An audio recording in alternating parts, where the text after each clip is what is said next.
सारी जय माधा जय राधा माधव जय कुंज बिहारी जय राधा माधव जय कुंज बिहारी जय गोपी जन वल्लभ जय गिरिवरधारी जय गोपी जन वल्लभ जय गिरिवरधारी हरे कृष्ण हरे राम राम राम हरे हरे हरे कृष्ण कृष्ण कृष्ण हरे हरे हरे कृष्ण कृष्ण कृष्ण हरे हरे हरे राम राम हरे हरे हरे कृष्ण कृष्ण कृष्ण हरे हरे हरे राम राम हरे हरे हरे कृष्ण प्रभु ஹரே கிருஷ்ணா மாதாஜி हरे பிரபுஜி कृष्ण எல்லோருக்கும் ஹரே கிருஷ்ணா. हरे நம்மளோட कृष्ण டெம்பிள்ல பாத்தீங்கன்னா நிறைய சர்வீஸ் இருக்கு. அதுல வந்து ஸ்ரீ சுக்கா சர்வீஸ் அப்படின்னு சொல்லி சேவா அப்படின்னு சொல்லிட்டு ஒரு சேவா இருக்கு. அதை பத்தி நமக்கு வந்து பிரீஃபா இன்ஃபர்மேஷன் கொடுக்கறதுக்காக நம்மளுடைய இதுல இருக்கக்கூடிய மூத்த பக்தர் ஸ்ரீமதி மல்லிகா தேவி மாதாஜி வந்து வருவாங்க இன்னைக்கு அட்ரஸ் பண்றதுக்கு. உங்களுக்கு நீங்க வந்திருக்காங்க பிரணதி பண்ணிட்டே மாதாஜி. இருங்க. ஹரே மாதாஜி கிருஷ்ணா வந்துட்டாங்களா? மாதாஜி, நான் வந்துட்டேன். ஹரே வந்துட்டீங்களா கிருஷ்ணா. மாதாஜி? நான் ஹரே வந்துட்டேன். கிருஷ்ண நான் மாதாஜி. இன்னும் கொஞ்சம் பேர் ஜாயின் பண்ணணும்னா அந்த நேரம் வெயிட் பண்ணி நான் சொல்றேன் மாதாஜி. இன்னும் ஒரு ஒரு 2 நிமிஷத்துல மாதாஜி 20 ஆ, பேர்கிட்ட வருவாங்க. கொஞ்சம் வந்தோன்னா ஒரு நான் 9. சொல்றேன். எல்லாருக்கும் போய் சேரணும்ல அந்த செய்தி. ஆமா, ஒரு 2 நிமிஷம் Mataji. Okay Mataji. Okay, thank you Mataji. So இதே மாதிரி ஸ்ரீ தனஞ்சய சேவா அப்படின்னு சொல்லிட்டு அந்த சேவைக்கும் வந்து நமக்கு இன்னொரு மாதாஜி வருவாங்க, மங்களம் மாதாஜி அப்படின்னு சொல்லிட்டு. ஸோ இன்னைக்கு வந்து மாதாஜி வந்து இன் பிட்வீன் த கிளாஸ் வந்து நமக்கு சொல்லுவாங்க என்னென்ன புத்தகங்கள் பிரபுபாதர் எழுதியிருக்காரு, நம்ம அதுக்கு எப்படி நம்ம வந்து முன்னெடுத்து போறது அப்படின்றத பத்தி அவங்க எக்ஸ்பிளைன் பண்ணுவாங்க இன் பிட்வீன் த செஷன். சரிங்களா? பிரணத் யார் வாசிக்கிறீங்க? நான் வாசிக்கிறேன் மாதாஜி. ஓகே பிரபு, ஒரு நிமிஷம் பிரபு. இன்னைக்கு நம்ம சாப்டர் 5ல ஸ்டார்ட் பண்ணுமா பிரபு? விஷ்ணு பிரபு, ஆமா மாதாஜி. நீ சாப்டர் 5 ஸ்டார்ட் பண்ணோம். 4 முடிச்சிட்டாங்க மாதாஜி இல்லையா? ஓகே, நான் அதை ஆமா எடுத்துக்கிறேன். மாதாஜி. நீங்க அமராவதி மாதாஜி வந்துட்டீங்க இன்னைக்கு. ஹரே கிருஷ்ணா. ஹரே கிருஷ்ண மாதாஜி, வந்துட்டேன் மாதாஜி. ரொம்ப சந்தோஷம் மாதாஜி. ஹரே கிருஷ்ணா. எல்லாரும் வந்துட்டாங்க இல்லையா? நீங்களும் உங்களோட பேரை ரீநேம் பண்ணிக்கங்க. TAM தமிழ். நம்ம எல்லாம் தமிழ் லாங்குவேஜ் ரெப்ரசென்ட் பண்றதுனால அது ஏன்றதை நம்ம பின்னாடி நம்ம சொல்லுவோம். காலையில மங்களாரத்தி அட்டன் பண்ணும்போது இப்படிதான் நம்ம ஜாயின் பண்ணோம். அதுக்கு பிராக்டிஸ் பண்றதுக்காக தான் எல்லாரும் இந்த மாதிரி ஜாயின் பண்ணிருக்கோம். சரிங்களா? ஓகே நீங்க மாதாஜி. அது பண்ணிக்கங்க. பிரபு கொஞ்சம் அட்லீஸ்ட் 15 பேர்கிட்ட வரும்போது மாதாஜிக்கு ஒரு ஹிண்ட் கொடுத்துருங்க, அவங்க இது பண்ணுவாங்க. ஓகே மாதாஜி. சண்முகம் பிரபு, நீங்க வந்து பிரணத்தி வாசிங்க, அதுக்குள்ள நான் என்னோட இதை எடுத்துக்கிறேன். சரி லைவ் மாதாஜி. போயிடுச்சுன்னு நினைக்கிறேன். ஹரே கிருஷ்ணா. हरे कृष्ण ஓம் நமோ பகவதி வாசுதேவாய. ஓம் நமோ பகவதி வாசுதேவாய. ஓம் நமோ பகவதி வாசுதேவாய. ஓம் அஞ்ஞான திமிராந்தஸ்ய ஞானாஞ்சன ஷலாகய சசூர் உன்மீலிதம் ஏன தஸ்மே ஸ்ரீ குரவே நமக. ஸ்ரீ சைத்தன்ய மனோபீஷ்டம் ஸ்தாபிதம் ஏன பூத்தலே ஸ்வயம் ரூப கதா மக்யம் ததாதி ஸ்வ பதாந்திகம் அக்தே அகம் ஸ்ரீ குரோஹ ஸ்ரீ யுத பத கமலம் ஸ்ரீ குருன் வைஷ்ணவாம்ச ஸ்ரீரூபம் சாக்ரஜாதம் சக கண ரகுநாதான்விதம் தம் ச ஜீவம் சாத்வைதம் சாவதூதம் பரிஜன சகீதம் கிருஷ்ண சைத்தன்ய தேவம் ஸ்ரீ ராதா கிருஷ்ண பாதான் சக கன லலிதா ஸ்ரீ விசாகான் விதாம்ச ஏ கிருஷ்ண கருணா சிந்து தீன பந்து ஜகத்பதே கோபேஷ கோபிகா காந்த ராதா காந்தா நமஸ்துதே தப்த காஞ்சன கௌராங்கி ராதே விருந்தாவனேஸ்வரி விருஷபானு சூதே தேவி பிரணமாமி ஹரிப்பிரியே வாஞ்சா கல்பத்தரூப்யஸ்ய கிருபா சிந்துப்ய ஏவச பதினாம் பாவனேப்யோ வைஷ்ணவேப்யோ நமோ நமக. நமோ பிரம்மண்ய தேவாய கோ பிராமண இதாய ச ஜகத் இதாய கிருஷ்ணாய கோவிந்தாய நமோ நமக. நமோ மகா வதான்யாய கிருஷ்ண பிரேம பிரதாயதே கிருஷ்ணாய கிருஷ்ண சைத்தன்ய நாம்னே கௌரத் விஷ நமக. குரவே கௌர சந்திராய ராதிகாய ததாலய. கிருஷ்ணாய கிருஷ்ண பக்தாய தத் பக்தாய நமோ நமக. நமக ஓம் விஷ்ணு பாதாய கிருஷ்ண பிரேஷ்டாய பூதலே. ஸ்ரீமதே பக்தி வேதாந்த சுவாமின் இதி நாமினே. நமஸ்தே சரஸ்வதி தேவே கௌரவாணி பிரச்சாரிணே. நிர்வசேஷு சூன்யவாதி பாశ్చాత్య தேசதாரிணே. பஞ்சதத்வாத்மகம் கிருஷ்ணம் பக்தரூப ஸ்வரூபகம். பக்தாவதாரம் பக்தாக்கியம் நமாமி பக்த சக்திகம். ஜெய் ஸ்ரீ கிருஷ்ண சைத்தன்ய பிரபு நித்யானந்த ஸ்ரீ அத்வைத கதாதர ஸ்ரீ வாசாதி கௌர பக்த விருந்த. ஹரே கிருஷ்ணா கிருஷ்ணா கிருஷ்ணா ஹரே ஹரே, ஹரே ராம ராம ராம ஹரே ஹரே. ஹரே கிருஷ்ணா.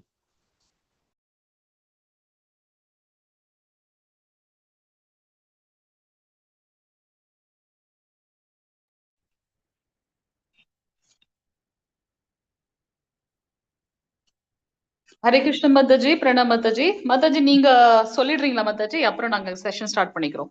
ஓ எஸ் மாதாஜி, சொல்லிடுறோம் மாதாஜி. ஹரே எதுனா பிபிடி எதுவும் இல்ல? நான் ஸ்கிரீன் ஷேர் பண்ணட்டுமா? இல்ல பிபிடி எதுவும் இல்ல மாதாஜி, நான் வாயால தான் சொல்றேன். நான் வேணா வீடியோ ஆன் பண்ணிக்கிறேன். ஓகே மாதாஜி. அப்ப நான் இத வந்து ஸ்டாப் பண்ணிக்கிறேன் என்னோடது. இல்ல இல்லாட்டி நான் சொல்லிடுவேன். ஓகே, ஒன்னும் வீடியோ அவசியம் இல்ல மாதாஜி. இல்ல நீங்க ஆன் பண்ணிக்கங்க மாதாஜி. எஸ் மாதாஜி. ஸ்கிரீன் ஸ்டாப் பண்ணி. ஹரே கிருஷ்ண. ஹரே கிருஷ்ணா. ஹரே கிருஷ்ணா மாதாஜி. ஹரே கிருஷ்ணா டிவோட்டிஸ். நானும் உங்கள ஒருத்தி தான். நான் வந்து இப்ப லெவல் 6 படிக்கிறதுனால மாதாஜி வந்து என்ன மூத்த பக்தர்னு சொல்லியிருக்கிறாங்க.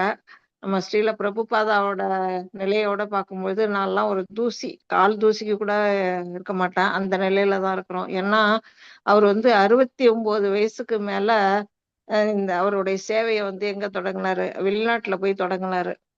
யுஎஸ்ல போய் அவர் வந்து தன்னுடைய வேலையை வந்து பக்தர்களை, கிருஷ்ண பக்தி இயக்கத்தை வந்து அவர் உருவாக்குனாரு.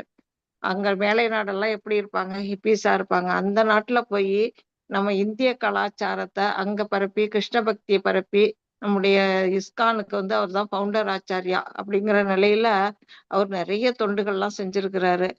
அவர் வந்து ஒரு ஸ்தாபகர் மட்டும் இல்ல, பிலாசபராகவும் இருந்தாரு, ஸ்பிரிச்சுவல் லீடராகவும் இருந்தாரு. அவருடைய பெருமைகளை சொல்லணும்னா அது இன்னைக்கு ஒரு நாள் பத்தாது. அந்த மாதிரி அவருடைய பெருமைகள் இருக்கு. நான் அவருடைய புக்ஸை பத்தி தான் பேச வந்திருக்கிறேன். அவர் வந்து நிறைய, இப்ப நம்மளுடைய பகவத்கீதை நீங்கெல்லாம் லெவல் 1 முடிச்சுட்டு லெவல் 2க்கு வந்திருக்கீங்க. அவங்க வந்து லெவல் 1 எழுதினது, பகவத்கீதையோட உரையை எழுதினது பகவான் அவரு ஸ்ரீல பிரபுபாதா அவர்கள் தான். அதை தான் நாம எல்லாருமே பாடத்திட்டத்துல வச்சிருக்கிறோம். அவர் வந்து பகவத்கீதைக்கு மட்டும் இல்லாம ஸ்ரீமத் பாகவதம், சைத்தன்ய சரிதாமிரதம் எல்லாத்துக்குமே அவர் வந்து உரை எழுதியிருக்கிறாரு. அந்த உரை எழுதுறதுல நம்ம பகவத்கீதையை பத்தி உங்களுக்கு ஒரு சின்ன இது சொல்லிடுறேன். நீங்க ஏற்கனவே லெவல் 1ல படிச்சிருப்பீங்க. லெவல் 2லயும் இப்ப மாதாஜி அழகா உங்களுக்கு சொல்லியிருப்பாங்க. அது வந்து அதோட பெருமை வந்து எப்படிப்பட்டது அப்படின்னா மிக மிக தொன்மையானது. அது வந்து 120 மில்லியன் இயர்ஸுக்கு முந்தியது அப்படின்னு நம்ம வந்து பகவத்கீதையில 4th சாப்டர்ல படிப்போம். 4th சாப்டர்ல ஃபர்ஸ்ட் ஸ்லோகமே என்ன சொல்லுது? இமம் விவஸ்வதே யோகம் புரோக்தவான் அகம் அவ்யயம் விவஸ்வான் மனவே பிராக மனு விஸ்வாகவே பிரவீத் அப்படின்னு சொல்றாரு பகவான். அப்படின்னா நான் விவஸ்வானுக்கு சொன்னேன், உனக்கு முன்னாடி அர்ஜுனனுக்கு சொல்றதுக்கு முன்னாடி விவஸ்வானுக்கு சொன்னேன் அப்படிங்கிறாரு. விவஸ்வானுடைய காலம் எப்படின்னா 120 மில்லியன் இயர்ஸ் முன்னாடி. அப்பவே வந்து அவர் வந்து விவசாயம் சூரிய கடவுளுக்கு சொல்லி இருக்கிறாரு. அப்புறம் வந்து அது வந்து அவர் வந்து தன்னுடைய மகனான மனுவுக்கு சொல்லி, மனு விஸ்வாவுக்கு சொல்லி, இப்படி சங்கிலி தொடரா வந்துகிட்டே இருந்தது. காலப்போக்குல அது என்னாச்சு அப்படின்னா அது வந்து தொடர் இருந்து போச்சு. அதுக்கு ஒரு ஸ்லோகம் பகவான் சொல்றாரு. ஏவம் பரம்பரா பிராப்தம் இமம் ராஜஸ்ரயோ விதுகு சக ஆலேன மகதா யோகோ நிஷ்ட பரந்தபா அப்படிங்கிறாரு. அப்படின்னா என்ன? சங்கிலி தொடர் வந்து அருந்து போயிடுச்சு அர்ஜுனா, அதனால நான் உனக்கு மறுபடியும் இப்ப சொல்றேன் அப்படின்னு குருஷேத்திர வாரில வந்து அர்ஜுனனுக்கு மறுபடியும், அதாவது இப்ப இருந்த இந்த துவாபர யுகத்துல சுமார் 5000 வருடங்களுக்கு முன்னாடி அர்ஜுனனுக்கு வந்து மறுபடியும் வந்து இந்த பகவத்கீதையை பகவான் உபதேசிச்சிருக்காரு. அப்ப எவ்வளவு தொன்மையானது, எதுக்காக அவர் திரும்பவும் வந்து இந்த மக்களுக்கு சொல்லணும், அதெல்லாம் யோசிச்சு பார்த்தா கலியுகத்துல வந்து மக்கள் நாமெல்லாம் எவ்வளவு கஷ்டப்படுறோம் அப்படிங்கிறத பகவான் பார்த்துட்டு அவருக்கு வந்து நமக்கெல்லாம் வந்து ஒரு ஆன்மீகத்தை உண்டாக்கணும், பக்தி நெறியை உண்டாக்கணும், வாழ்க்கையில எப்படி வாழணுங்கிறத சொல்லி கொடுக்கணுங்கிறதுக்காக தான் வந்து இதை வந்து பகவத்கீதையை அவர் சொல்லியிருக்காரு. அர்ஜுனனுக்கு சொல்றது போல நமக்கு சொல்லியிருக்கிறார் பகவான்கிறத நம்ம புரிஞ்சுக்கணும். அது வந்து இந்த பகவத்கீதைங்கிறது ஒரு லைஃப் மேனுவல், நம்முடைய வாழ்க்கை பாடம். நம்மளுடைய வாழ்க்கையில வந்து அப்ளிகேஷன் நாலேஜா அதை வந்து நம்ம எடுத்துக்கணும். கங்கையில வந்து ஒரு தரம் குளிச்சா வந்து பாவம், அன்னன்னைக்கு குளிச்சாதான் பாவம் போகும்பாங்க. இந்த பகவத்கீதையை நம்ம ஒரு முறை வாசிச்சாலே நம்முடைய பாவங்கள்லாம் போகும். அதை பத்தி சங்கராச்சாரியார்லாம் அழகா சொல்லியிருக்கிறாங்க. அதனால நீங்க எல்லாருமே இந்த பகவத்கீதையில வந்து இந்த செகண்ட் லெவல்ல இருந்து அடுத்தடுத்த level, 3rd level, 4th level, 5th லெவலும் படிச்சு பக்தி சாஸ்திரிங்கிற பட்டம் எல்லாம் வாங்கி எங்களை போல வைபவ ஸ்டூடெண்டா வரணும் அப்படிங்கிறது என்னுடைய சிறிய வேண்டுகோள். அது போல பாகவதம், ஸ்ரீமத் பாகவதம் காலையில 5:30 மணிக்கு வந்து ஷார்ட் பாகவதம் கிளாஸ் நடக்குது. 6:30 மணில இருந்து 8 மணி வரையிலும் பிரீஃபா வந்து விரிவா வந்து கிளாஸ் நடக்குது, பாகவதம் கிளாஸ். அதெல்லாமும் நீங்க வந்து கலந்துக்கணும். எதுக்காக நான் சொல்றேன்னா, பாகவதம் வந்து வந்து சாதாரண ஒரு நூல் அல்ல. அது வந்து பகவான் இலக்கிய அவதாரமா வந்து வியாச பகவானால எழுதப்பட்டது. அதுல வந்து பகவானை பற்றிய விஷயங்கள் அவ்வளவு ஒரு கொட்டி கிடக்குதுல. பக்தர்களை பத்தியும் பக்தியை பத்தியுமே அதுல வந்து ரொம்ப விவரமா சொல்லியிருக்கிறாங்க. அப்படிப்பட்ட பாகவதம் வந்து பிரேயர்ஸ் நிறைய இருக்கு. அதுல ஃபர்ஸ்ட் ஸ்லோகமே ஜன்மாதியசியங்கிறது வியாசருடைய பிரேயரா இருக்குது. அது மட்டுமே இல்ல, அர்ஜுனன் பிரேயர் பண்ணியிருக்காரு, குந்தி மகாராணியோட பிரேயர்ஸ், பீஷ்ம அது பிதாமகரோட பிரேயர்ஸ். அப்புறம் 10வது கேண்டோல போய் பாத்தீங்கன்னா கோபியர்கள் எல்லாம் பாடுவாங்க. அதுக்கு பிறகு வந்து நாகக்கன்னிகள்லாம் பிரேயர்ஸ் பண்ணுவாங்க. இப்படி நிறைய பிரேயர்ஸ் எல்லாம் இருக்கு. அந்த பிரேயர் எல்லாம் கேட்கும் பொழுது நாம வந்து பகவானுக்கு எப்படி பிரேயர் பண்ணணும் அப்படிங்கறது நமக்கு ஒரு பாடமா தெரிஞ்சுக்கலாம். 11th கேண்டோல வந்து விதுர நீதின்னு இருக்கு. அவ்வளோ அருமையான, அர்ஜுனனுக்கு வந்து பகவத்கீதை எப்படி உபதேசம் பண்ணாரோ அது போல விதுரருக்கு வந்து உபதேசம் பண்ணதுதான் விதுர நீதி. அது வந்து ஒரு கீதை மாதிரி வச்சுக்கலாம். அது இருக்குது. மகாராஜா பரீட்சித்தோட வாழ்க்கை வரலாறு ரொம்ப அற்புதமான வரலாறெல்லாம் இதுல இருக்குது. நிறைய இத நீல பிரபஞ்ச தோற்றங்கள்லாம் எப்படி தோன்றுச்சு, உயிர்வாழிகள் எப்படி வந்தது அப்படிங்கிறது எல்லாம் நல்லா டீப்பா வந்து அதுல வந்து எழுதப்பட்டிருக்கு. மொத்தம் 12 கேண்டோல 18 புஸ்தகங்களா வெளிவந்திருக்குது. அதெல்லாம் நம்ம எல்லாருமே படிக்கணும், தெரிஞ்சுக்கணும். அது மட்டும் இல்லாம நிறைய சம்வாதம்னா உரையாடல். சுகபிரம்மத்துக்கும் பரீட்சித் மகாராஜாவுக்கும் இடையிலையும், சூத கோஸ்வாமிக்கும் சவுனகோ முனிவர்களுக்கு இடையிலையும், விதுரருக்கும் மைத்ரேயர் முனிவருக்கு இடையில, வியாசருக்கும் நாரதருக்கும் இடையில, நாரதருக்கும் பிரம்மாவுக்கும் இடையில, இப்படி நிறைய பேரோட உரையாடல் எல்லாம் இருக்குது. அதனால அதெல்லாம் நம்ம படிக்கணும், தெரிஞ்சுக்கணும். அப்படின்னா நமக்கு வந்து ஒரு நல்ல ஒரு பிளாட்ஃபார்மா யார் அமைச்சு கொடுத்திருக்கிறா, நம்மளுடைய ஸ்ரீ ஸ்ரீ ராதா கோவிந்தா இஸ்கான் மங்களூரோட நிர்வாகியா இருக்கக்கூடிய நம்முடைய NNT பிரபு, நாமநிஷ்டாதாஸ் பிரபுவோட கருணையால நமக்கு வந்து இப்படி ஒரு பிளாட்ஃபார்ம் அமைஞ்சிருக்கு. இதை நம்ம எல்லாருமே பயன்படுத்திக்கணும் நம்முடைய வாழ்க்கையில. நம்ம வந்துட்டு யாரும் கம்பல்லாம் பண்ணல. நம்ம ஃப்ரீயா வந்து நமக்கு ஒரு கோர்ஸ் ஆன்மீகத்தை பத்தி சொல்லி தராங்கன்னா நாம வந்து அதை வந்து முன் வரணும், அது படிக்கிறதுக்கு, அதை வந்து கேட்கறதுக்கு. இதை வந்து நம்முடைய இதுல வந்து அவங்களுக்கு நம்மளுடைய நன்றியை தெரிவிச்சுக்கணும். இந்த புஸ்தகங்களெல்லாம் எழுதி கொடுத்த ஸ்ரீல பிரபுபாதாவுக்கு நம்முடைய நன்றியை தெரிவிச்சுக்கணும். நமக்கு வந்து பாடம் சொல்லி கொடுக்குற ஆசிரியர்களுக்கு, நம்முடைய சிக்ஷா குருக்களுக்கெல்லாம் நம்ம வந்து நன்றியை தெரிவிச்சுட்டு இதை வந்து கண்டினியூ பண்ணணும். இதுல வந்து பிரபுபாதா எழுதுனது இது மட்டும் இல்ல, இன்னும் நிறைய புக்ஸ், அவர் 70க்கு மேற்பட்ட புஸ்தகங்கள் எழுதியிருக்கிறாருன்னு சொல்லப்பட்டிருக்கு.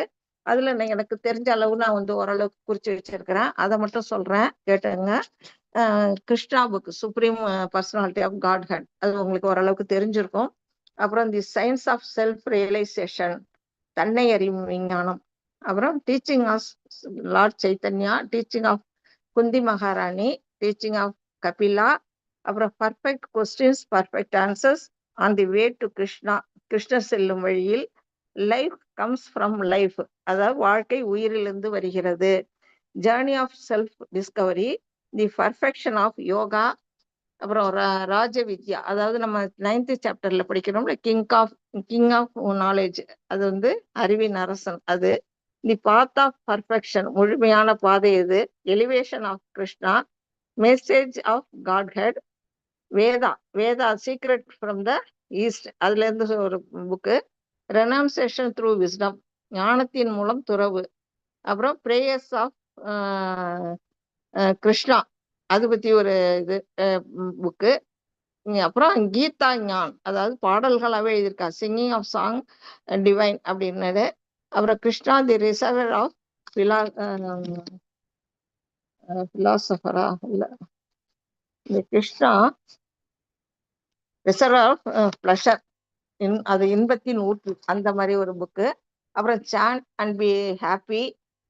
அப்புறம் வேற என்ன book, beyond birth and death, இப்படி சேலஞ்ச், சவால், இப்படியெல்லாம் நிறைய புக்ஸை வந்து பிரபுவாதா எழுதியிருக்காங்க. அது 70க்கு மேற்பட்டது. அது லிஸ்ட்டுன்னா உங்க கிளாஸ் கெட்டு போயிடும். நான் இதை வந்து தெரிவிச்சுக்கிறதுக்கு விரும்புகிறேன். நீங்கள் என்ன செய்யணும்னா, உங்களுக்கெல்லாம் ஃபெசிலிட்டேட்டர் அப்படின்னு ஒருத்தவங்களை உருவாக்கி உங்களெல்லாம் குரூப்பில் ஃபார்ம் பண்ணி உங்களுக்காக வீக்லி ஒன்ஸ் வந்து சொல்லி கொடுக்கலான்னு நினைக்கிறாங்க. நீங்கள் எல்லாமே எல்லா கிளாஸ்லையுமே அட்டன் பண்ணி ஆன்மீகத்தில் முன்னேறணும். இதை நான் எதுக்கு சொல்ல வந்தேன்னா, அவருடைய புக்ஸை வாங்குறதுலையோ அதில் படிக்கிறதுலையோ உங்களுக்கு ஏதாச்சும் பிரச்சனை இருந்ததுன்னா நீங்கள் வந்து என்னகிட்டயோ இல்லை உங்கள் கிளாஸ் அட்மின்ட்டையோ இல்லை உங்களுக்கு பாடம் எடுக்கிற டீச்சர்ட்டையோ நீங்கள் வந்து ஹெல்ப் பண்ணி கேட்கலாம். அது எப்படி வாங்கலாம், அந்த புஸ்தகங்களை எப்படி படிக்கலாம் என்ன அப்படிங்கிறதெல்லாம் சொல்லி கொடுப்பாங்க. ஏதாவது ப்ராப்ளம் இருந்தால் சொல்லுங்க. இல்லை வேதா பேஸ்லேயே இருக்குது, எடுத்து வச்சு நீங்கள் படிக்கணும். இதெல்லாம் எதுக்காக அப்படின்னா, நாம வந்து நம்முடைய அல்டிமேட் கோல் எது, கோலோக விருந்தாவனம், வைகுண்டத்துக்கு போகணும்னு எல்லாருக்குமே ஆசை இருக்கும். அது போறதுக்கு உதவியா இருக்கக்கூடியதுதான் இந்த புஸ்தகங்கள். இதை எல்லாருமே வந்து உங்களுடைய வாழ்க்கையில கடைபிடிக்கணும்னு ரொம்ப தாழ்மையோட கேட்டுக்கிறேன். ஹரே கிருஷ்ணா மாதாஜி. எனக்கு வாய்ப்பு கொடுத்ததுக்கு ரொம்ப ரொம்ப நன்றி மாதாஜி. ஹரே கிருஷ்ணா. ஹரே ஹரே கிருஷ்ண கிருஷ்ண மாதாஜி. மாதாஜி. ரொம்ப ஹரே நன்றி கிருஷ்ணா. மாதாஜி. யாருக்காவது ஏதாவது கேள்விகள் எதுனா கேட்கணும்னா கேட்கலாம் மாதாஜி கிட்ட. ஹரே கிருஷ்ணா.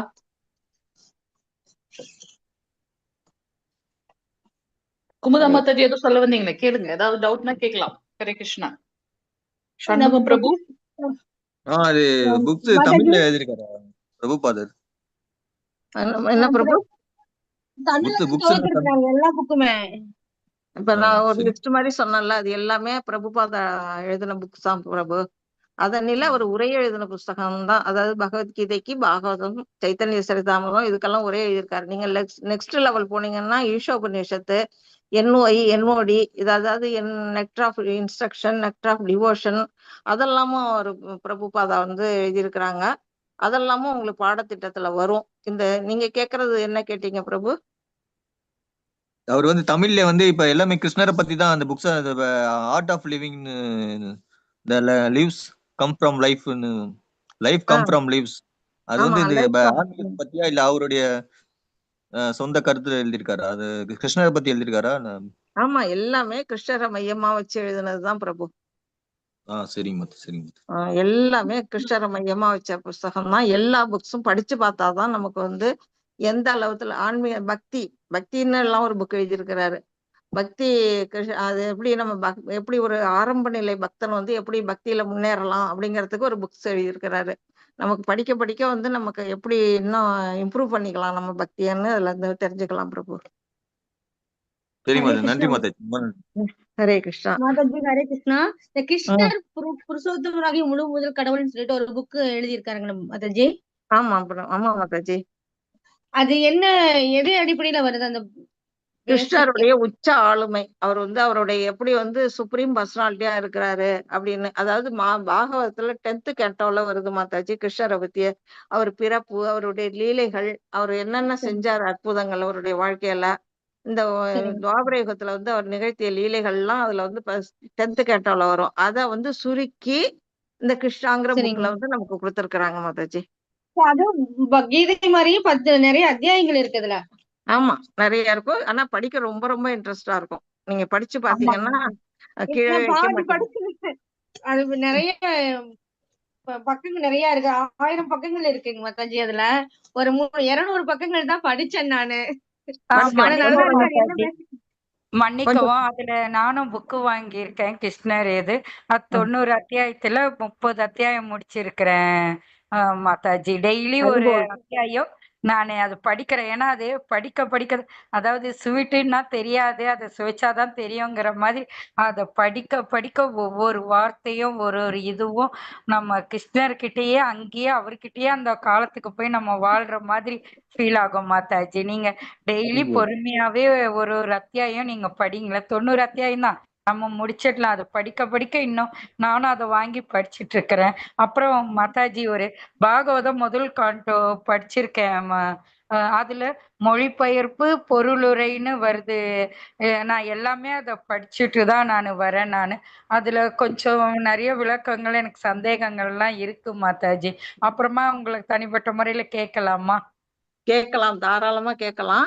நீங்க வந்து காலையில 5:30 மணிக்கு உங்களால கிளாஸுக்கு வர முடிஞ்சா வாங்க. ஃபர்ஸ்ட் கேண்டோ தான் இப்போ போயிட்டு இருக்கு பாடம். 5:30 வரும் to மாதாஜி. ஆமா 20 வரும் to மாதாஜி. 25 மினிட்ஸ் தான் மாதாஜி. அதிகபட்சம் 20ல இருந்து 25 மினிட்ஸ் தான் நடக்குது. ஃபர்ஸ்ட் கேண்டோ தான் சொல்லி கொடுத்துட்டு இருக்காங்க. டெய்லி ஒரு டீச்சர் வராங்க. உங்களுக்கு பாடம் நடத்துற வடிவுக்கரசி மாதாஜியும் வராங்க, நானுமே வரேன். இன்னும் நிறைய பேர் வராங்க. அதுல வந்து கேட்டீங்கன்னா உங்களுடைய சந்தேகம் எல்லாம் கிளியர் ஆயிடும். நீங்க அங்கேயே கூட சந்தேகங்கள்லாம் கேட்டு தெரிஞ்சுக்கலாம். நான் ஜாயிண்ட் ஆகி கேட்கிறேன் மாதாஜி. நன்றி மாதாஜி. அதுக்கு தான் சொல்லலான்னு வந்தேன். நன்றி மாதாஜி. ரொம்ப நன்றி. ரொம்ப ரொம்ப நன்றி. எனக்கு ரொம்ப சந்தோஷமா இருக்கு. நீங்க ஏற்கனவே அந்த பாதையில அடி எடுத்து வச்சீங்க. எனக்கு ரொம்ப சந்தோஷமா இருக்கு. இது அடி எடுத்து வைக்காதவங்களும் இன்னுமே அடி எடுத்து வைக்கணும் அப்படிங்கறத கேட்டுக்கிறேன். இன்னொரு விஷயமும் மாதாஜி, நான் படிக்கிறத பார்த்துட்டு 7th ஸ்டாண்டர்ட் என் சன்னு படிக்கிறான். நாம ஜெபமும் சொல்லுவாங்க. அவரு வந்து கிருஷ்ணா புக்கை ஆன்லைன்ல இங்கிலீஷ்ல வாங்கி எனக்கு கொடுமா, நானும் படிக்கணும்னு இங்கிலீஷ்லயும் வாங்கி அவரும் இப்போ 3rd சாப்டர் படிக்கிறாரு. நான் சீக்கிரம் முடிப்போமா ஹரிபோல் அப்படின்னு. மாதாஜி, இளைய தலைமுறையை வளர்த்து விடணும். அதுதான் ரொம்ப ரொம்ப முக்கியம். நம்மளோட போயிடக்கூடாது இந்த ஞானம்.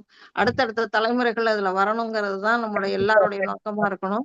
எனக்கு ரொம்ப ரொம்ப ஹாப்பியா இருக்கு. உங்களோட கருத்துக்கள் பெருமையிட்டது ரொம்ப சந்தோஷம். மாதாஜியோட கிளாஸ் நேரம் வீணாகிட்டு இருக்கு. எனக்கு இந்த டைம் கொடுத்ததுக்கு நான் ரொம்ப ரொம்ப நன்றி சொல்லிக்கிறேன் நன்றி மாதாஜி. மாதாஜி. உங்களுக்கும் நன்றி மாதாஜி. நன்றி. ஹரே கிருஷ்ணா, ஹரே கிருஷ்ணா, ஹரே கிருஷ்ணா. தேங்க்யூ மாதாஜி. ஹரே கிருஷ்ணா மாதாஜி. ஹரே கிருஷ்ணா. ஹரே ஹரே கிருஷ்ணா கிருஷ்ணா மாதாஜி. ரொம்ப நன்றி மாதாஜி.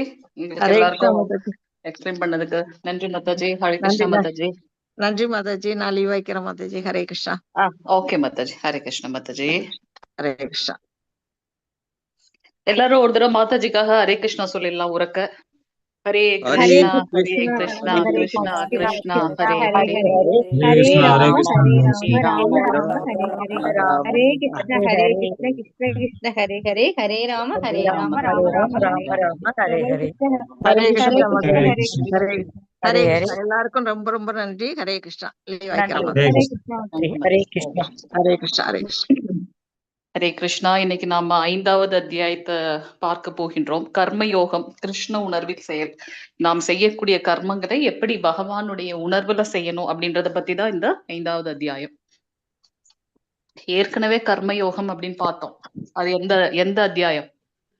கர்மயோகம் அப்படின்னு ஏற்கனவே பார்த்தோம் இல்லையா? அது எந்த அத்தியாயம்? 4வது அத்தியாயம். கரெக்டா சொல்லுங்க. கரெக்டா சொல்லுங்க. எந்த அத்தியாயம்?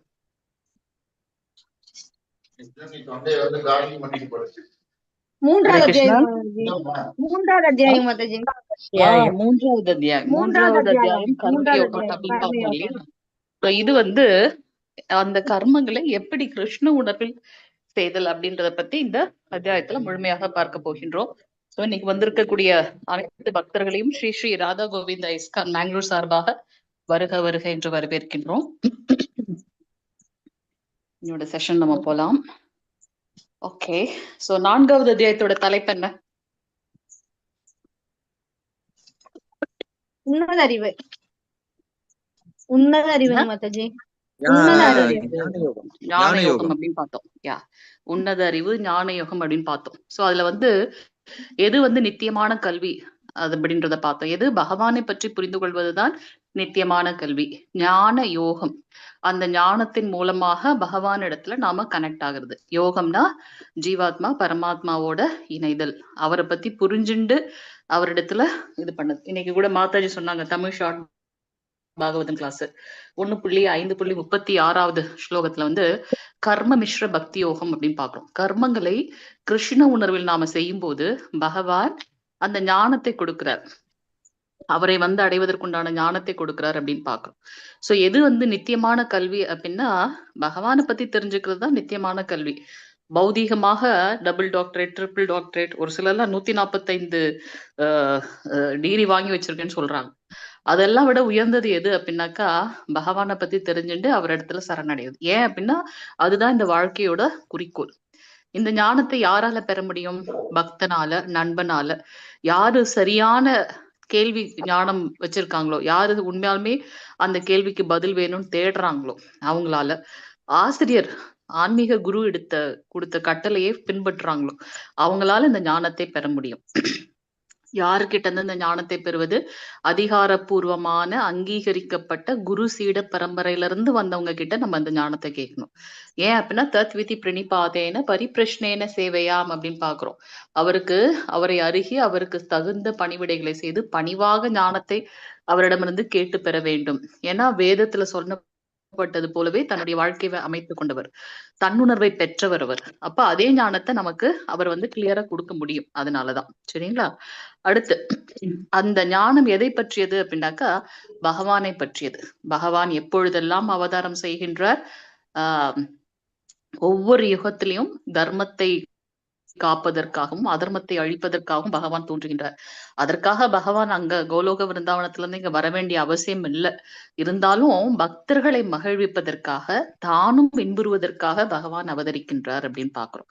சோ எதற்காக அவதரிக்கின்றார்? பக்தர்களை காப்பதற்காக. சோ இந்த ஞானத்தை பெறுவதன் மூலமாக நாம் நித்தியமாக பகவானுடைய அந்த கோலோக விருந்தாவனம் செல்கின்றோம். ஓகே. சோ இங்க பகவானுக்கும் ஜீவாத்மாவுக்கும் நிறைய வித்தியாசங்கள் இருக்கு அப்படின்றத நம்ம 11ல இருந்து 15வது பதம் வரைக்கும் பாக்குறோம். அவருடைய 3 விதமான செயல்கள். நாம என்னென்ன செயல்கள்? கர்மா, விகர்மா, அகர்மா. கர்மானா என்ன? சாஸ்திரத்துல சொல்லப்பட்டது போல தன்னுடைய செயல்களை செய்வது கர்மா. விகர்மானா சாஸ்திரத்துல சொல்லாத செயல்களை எல்லாம் செய்வது விகர்மா. அகர்மானா செயலற்ற தன்மை. எப்படி இந்த ஞானிகளும் ரிஷிகளும் ஏதும் செய்யாம தவ கோலத்துல இருக்காங்க இல்லையா, அது அகர்மா அப்படின்னு பாக்குறோம். எக்ஸாம்பிள் கர்மாக்கு ஆஹ் தன்னுடைய வேதத்துல சொல்லப்பட்டது போல கர்மங்களை செய்யக்கூடியவங்க. அகர்மா நாரத ரிஷிய சொல்லலாம். 3 லோகத்திலயும் அவர் செய்யணும்னு எந்த ஒரு செயலும் இல்லை, இருந்தாலும் பகவானுடைய நாமத்தை எப்பொழுதும் உச்சாடனம் பண்ணிட்டே இருக்காரு அப்படின்னு. யாகங்கள், அந்த யாக சக்கரத்தை நம்ம பாக்குறோம். இதுல மிக உயர்ந்த யாகம் என்ன, கலியுக தர்மம் என்ன அப்படின்னாக்கா நாம உச்சாடனம், பகவானுடைய நாமத்தை உச்சரிப்பது, சாஸ்திரங்களை கற்று தெளிவது. நமக்கு ரொம்ப கருணையோட புரோபாதர் பகவத்கீதை பாகவதத்தை கொடுத்திருக்கார். சோ நம்ம ஸ்ரீமத் பகவத்கீதை ஸ்ரீமத் பாகவதத்தை கற்று அந்த ஞானத்தை புரிந்து கொள்ள வேண்டும். அதன் மூலமாக புலன்களை கட்டுப்படுத்துகின்றோம் அப்படின்றத நம்ம பார்க்கலாம். இதுதான் மிக உயர்ந்த கலியுக தர்மம் அப்படின்றத பார்க்கலாம். சோ யாகத்தினை கற்பிக்கக்கூடிய ஆசிரியரும் அது போல ஒரு குணங்களை கொண்டவராக இருக்க வேண்டும் அப்படின்றதையும் நம்ம பார்த்தோம். சோ இது 4வது அத்தியாயம். இப்ப அத்தியாயம் 5 ரொம்ப குயிக்கா நம்ம பார்த்திடலாம். நம்மளுடைய கர்மயோகம் கிருஷ்ண உணர்வில். கிருஷ்ண உணர்வுல நம்ம செயல்களை எப்படி செய்யணும்? தாமரை இலையில் நீரை போல. அதாவது நீர் தாமரையில இருந்தாலும் சரி, இல்ல தாமரை இலை மேல நீர் இருந்தாலும் சரி, ரெண்டும் ஒன்னோட ஒண்ணு ஒட்டவே ஒட்டாது. அது போல நாம நம்மளுடைய ஸ்வதர்மத்தை செய்யணும். அதே சமயத்துல எந்த உணர்வுல செய்யணும்? பரோதர்மத்துல, கிருஷ்ண உணர்வில் நம்மளுடைய செயல்களை செய்யணும். கடமையை செய்யறதுக்கு மட்டும்தான் நமக்கு அதிகாரம் உண்டு. அதோட பலன் மேல எந்த ஒரு அதிகாரமும் இல்லை. புலன்களின் மூலமாக செயலை செய்யறதுனால அந்த புலன் இச்சை அதிகமாக தேவைப்படும். ஆனா அதை கட்டுப்படுத்த வேண்டும். எப்படி? கிருஷ்ண உணர்வில் நாம இதை கட்டுப்படுத்த முடியும் அப்படின்னு பார்க்கணும். அது மட்டுமல்லாம தர்மத்தோட 4 தூண்கள். நம்ம அதுக்குதான் பிரபுபாதர் நமக்கு 4 ரெகுலேட்டிவ் பிரின்சிபிள்ஸை கொடுக்கிறார். அது முறியும் போது அதுல நமக்கு குழப்பங்கள் வர வாய்ப்புகள் இருக்கு. அதனாலதான் யம நியம, எந்த செயல்களை கைவிட வேண்டும், எந்த செயல்களை மேற்கொள்ள வேண்டும் அப்படின்றத பிரபுபாதர் நமக்கு கொடுத்திருக்காரு. அதை செய்யும் போது நம்ம புலன்களை கட்டுப்படுத்தி ஒருமித்த நிலையோட இருக்க முடியும்னு பாக்குறோம். செயலாற்றும் மூவர் யாரு அப்படின்னு பாத்தீங்கன்னா, ஒரு செயல் பண்றதுக்கு ஆக்சுவலா செயலாற்றும் காரணிகள் நம்ம அதை ரொம்ப டீட்டெயிலா பார்ப்போம். 3 பேர் தேவைப்படுறாங்க. அந்த கஷேத்திரம், இந்த உடல், அந்த உடல் இருந்தாலும் அந்த செயல்களை செய்யறதுக்காக ஒரு ஆத்மா, அந்த ஆத்மாவே அந்த செயலை செய்யணும்னு ஆசைப்பட்டாலும் அதை சாங்ஷனிங் பண்றது பரமாத்மான்னு பாக்குறோம். சோ அது மட்டும் இல்லாம இதுல இந்த உடல் மூலமாக அந்த உடலோட குறிக்கோள் என்ன, இந்த மனித உடல் எடுத்ததற்கான குறிக்கோள் என்ன, விலங்குகளா இருந்து கூட பகவான் இடத்துல போக முடியுமா அப்படின்னாக்கா கஜேந்திர மோட்சத்தை எடுத்துக்கலாம். சோ இந்த மனித உடலை எடுத்து அதன் மூலமாக பக்தி தொண்டை செய்து இந்த மனித உடல் எடுத்ததற்கான ஒரே நோக்கம் பகவானை புரிந்து கொண்டு எந்தவித ஐயப்பாடும் இல்லாம அவரை அடையணும். அதுதான் வந்து குறிக்கோள் அப்படின்னு பாக்குறோம். நாம ஏன் மீண்டும் மீண்டும் இந்த உடலை எல்லாம் மாற்றிக்கொண்டு இருக்கின்றோம் அப்படின்னாக்கா அந்த செயல். நான் ஏதோ ஒண்ணு செய்யணும், அதை ஆசைப்பட்டேன், அதை அடைய முடியல அப்படின்னாக்கா அதற்காக மீண்டும் மீண்டும் பிறப்பு இறப்பு சுழற்சியில மாட்டின்னு இருக்கோம் அப்படின்றத நம்ம பாக்குறோம். சோ இந்த இந்த மாதிரி பிறப்பு இறப்பு சுழற்சியில இருந்து வெளியில வர்றது எப்படி, அதை எப்படி நம்ம அதுல இருந்து அதுக்கு எப்படி நம்ம ஃபுல் ஸ்டாப் வைக்கிறது, அதெல்லாம் நம்ம பார்க்கலாம். நாம் எவ்வாறு உடலை பெறுகின்றோம், அதுதான் இந்த இச்சையின் மூலமாக அப்படின்றத பாக்குறோம். இந்த உடலோட இயற்கை என்ன, அதையெல்லாம் வந்து இந்த 16க்குள்ள பார்ப்போம். 13ல இருந்து 16. இந்த ஞானம், உயர்ந்த ஞானம் இருக்கவங்க, இல்ல இந்த கிருஷ்ண உணர்வில் செயல்களை செய்யறவங்க எல்லாத்தையும் ஒரே சமமாக பார்ப்பாங்க. அவங்களுக்கு வந்து எந்த ஒரு தாக்கமும் இருக்காது. இருமைகள்ல இருந்து வேறுபட்டவர்களாக இருப்பாங்க அப்படின்னு பார்ப்போம். அவங்க வந்து தன்னில் நிலைநிறுத்தவர்கள், தன்னை உணர்ந்தவர்களாக இருப்பாங்க. மத்தவங்களையும் சமமாக பார்ப்பாங்க. நம்ம பார்க்கிறோம் இல்லையா, கருணையோட நம்ம அந்த பொசிஷன்ல ஆப்போசிட்ல இருக்கவங்களோட பொசிஷன்ல இருந்தா என்ன கஷ்டங்கள் இருக்குமோ அதை நானும் உணர்றேன் அப்படின்னு சொல்லி பார்க்கிறோம். அது மட்டுமல்லாம கடைசியாக வந்து பாத்தீங்கன்னா அஷ்டாங்க யோகம், அடுத்த அத்தியாயம் அஷ்டாங்க யோகம், தியான யோகம். அதை பத்தின ஒரு சின்ன இன்ட்ரோடக்ஷன் நீங்க வந்து ஸ்ரீ கிருஷ்ணர் கொடுக்குறாரு 27, 28ல. கடைசியாக அமைதியா வாழ்றதுக்கு ஒரே வழி என்ன அப்படின்னாக்கா, பற்றற்று நம்மளுடைய கடமைகளை செய்வது, தன்னில் திருப்தி உற்றிருப்பது. எனக்கு என்ன கிடைச்சிருக்கோ அதை வச்சு நான் சந்தோஷமாகவும் அமைதியாகவும் இருப்பது, இதுதான் எனக்கு கிடைச்சதுன்னு அதுல அமைதியா இருக்குது. அப்படி இல்லைன்னா அடுத்தவங்களை பார்த்து பொறாமைப்பட்டு அதுக்காக கடின உழைப்பெடுத்து அதை அடைஞ்சு இன்புறணும்ன்ற சமயத்துல நம்மளால வயசு முடிஞ்சிடும் நமக்கு. சோ அந்த மாதிரி இல்லாம எது நமக்கு கிடைச்சிருக்கோ அது பகவானுடைய கருணையனால கிடைச்ச பிரசாதம் அப்படின்ட்டு அதுல சந்தோஷப்படணும்.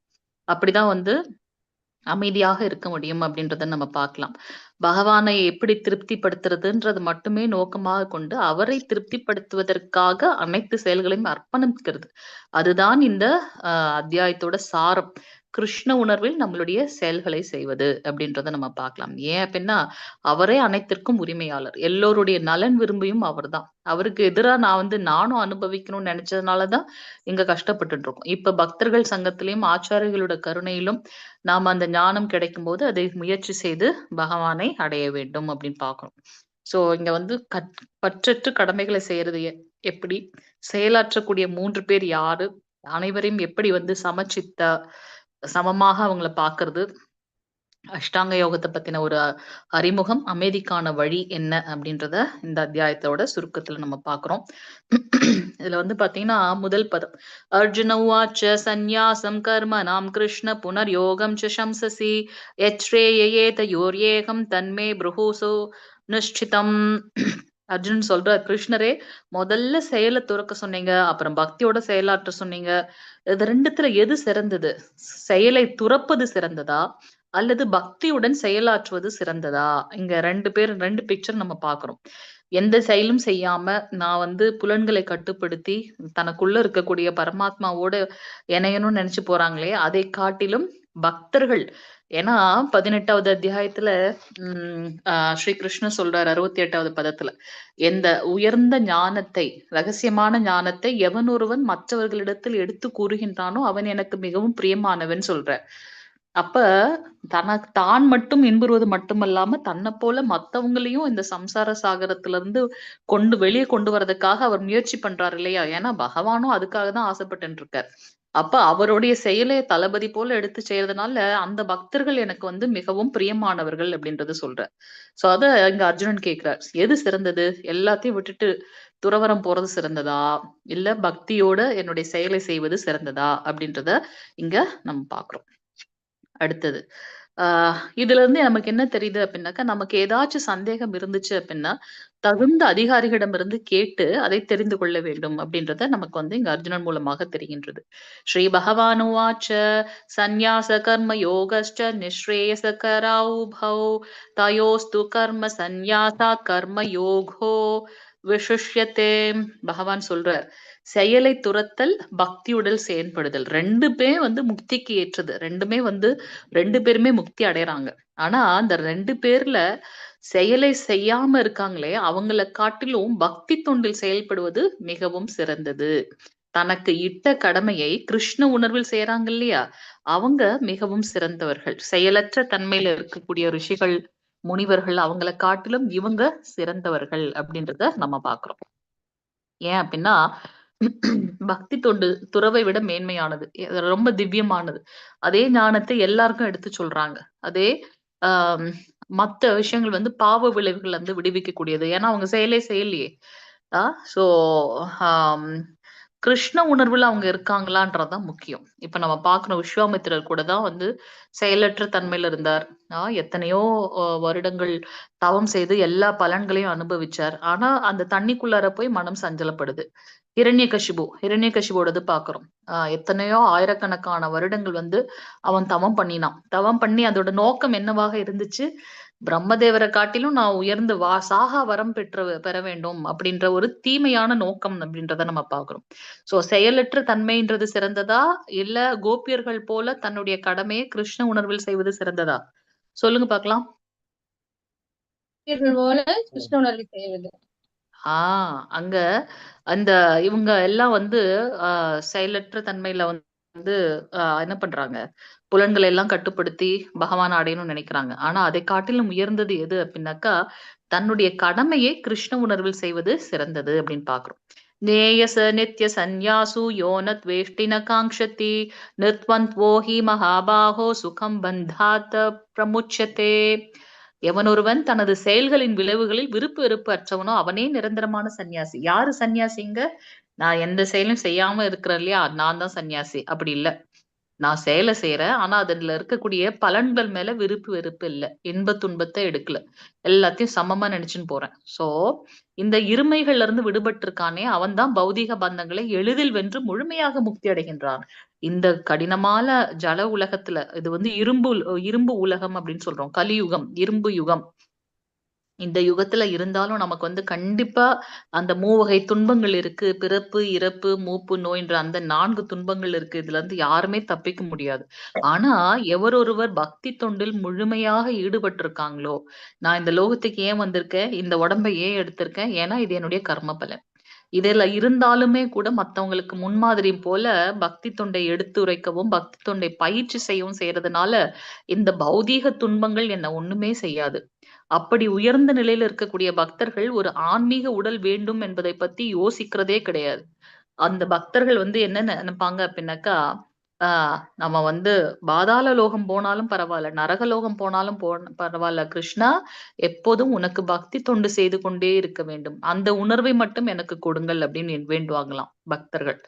ஆனா இந்த இந்த இப்ப நம்ம பாக்குறோம் இல்லையா, செயலற்ற தன்மையில இருக்கக்கூடிய ஞானிகள், ரிஷிகள், முனிவர்கள் எல்லாம் என்ன பண்ணுவாங்க, பகவானோட ஒன்றிணையணும், பகவான் கூடவே வாழணும், பகவானை போலவே இருக்கணும் அப்படின்னு அந்த 5 விதமான முக்தியை எதிர்பார்த்துட்டு இருப்பாங்க. அதுதான் 2 பேருக்கும் இருக்கக்கூடிய வித்தியாசம். அதனாலதான் பகவான் சொல்றார், செயலற்ற தன்மையை காட்டிலும் தன்னுடைய செயல்களை பக்தி உணர்வில் செய்யறவன் வந்து மிகவும் உயர்ந்தவன்.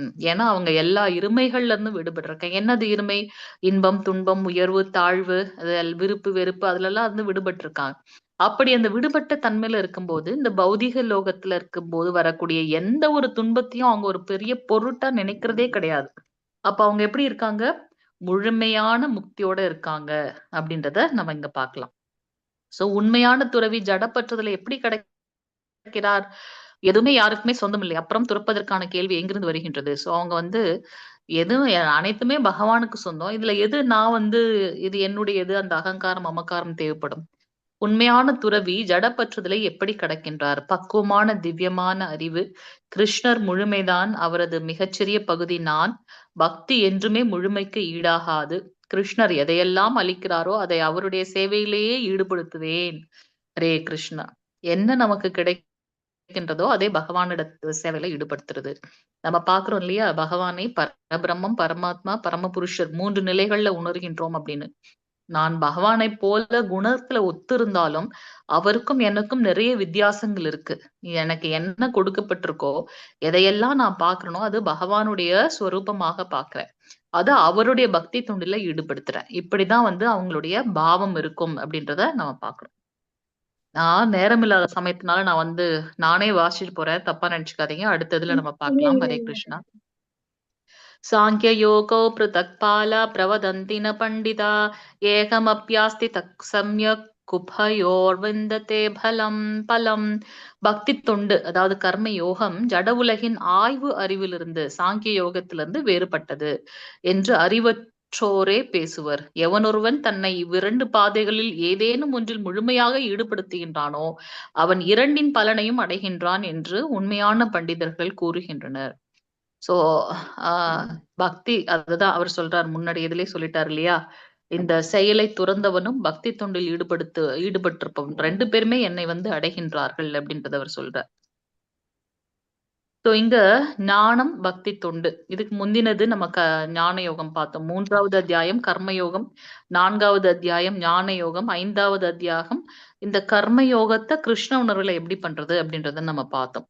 நம்மளுடைய ஞானம் என்னன்னு சொல்லுது அப்படின்னாக்கா, பகவான் விஷ்ணுவை திருப்திப்படுத்துறது தான் நம்மளுடைய இலக்கு.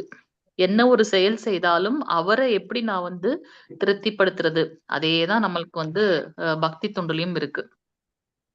இங்க இந்த ஞான யோகம் அதாவது அந்த சாங்கிய யோகத்துல அவங்களுடைய இது என்னவா இருக்குன்னா, இந்த படைப்பின் ஆத்மாவை கண்டுபிடிப்பது. அவங்க வந்து அந்த அந்த ஞானத்தை இன்குவிசிட்டிவ் அப்படின்னு சொல்றோம் இல்லையா, தேடிக்கிட்டே இருப்பாங்க. யாருதான் இந்த படைப்பின் மூலம் நான் என்ன பண்ணணும் அப்படின்றத பத்தி அவங்க தேடிட்டே இருப்பாங்க. அந்த ஞான பாதைன்றது கொஞ்சம் கடினமாக இருக்கும். ஆனா பக்தி தொண்டு அப்படி இல்ல. பகவானுக்கு தொண்டு செய்யுது. எதா இருந்தா என்ன? நான் அவருடைய அங்கம். ஓகே, இந்த பிறவில அவர் அடைய முடியலன்னா அடுத்த பிறவி.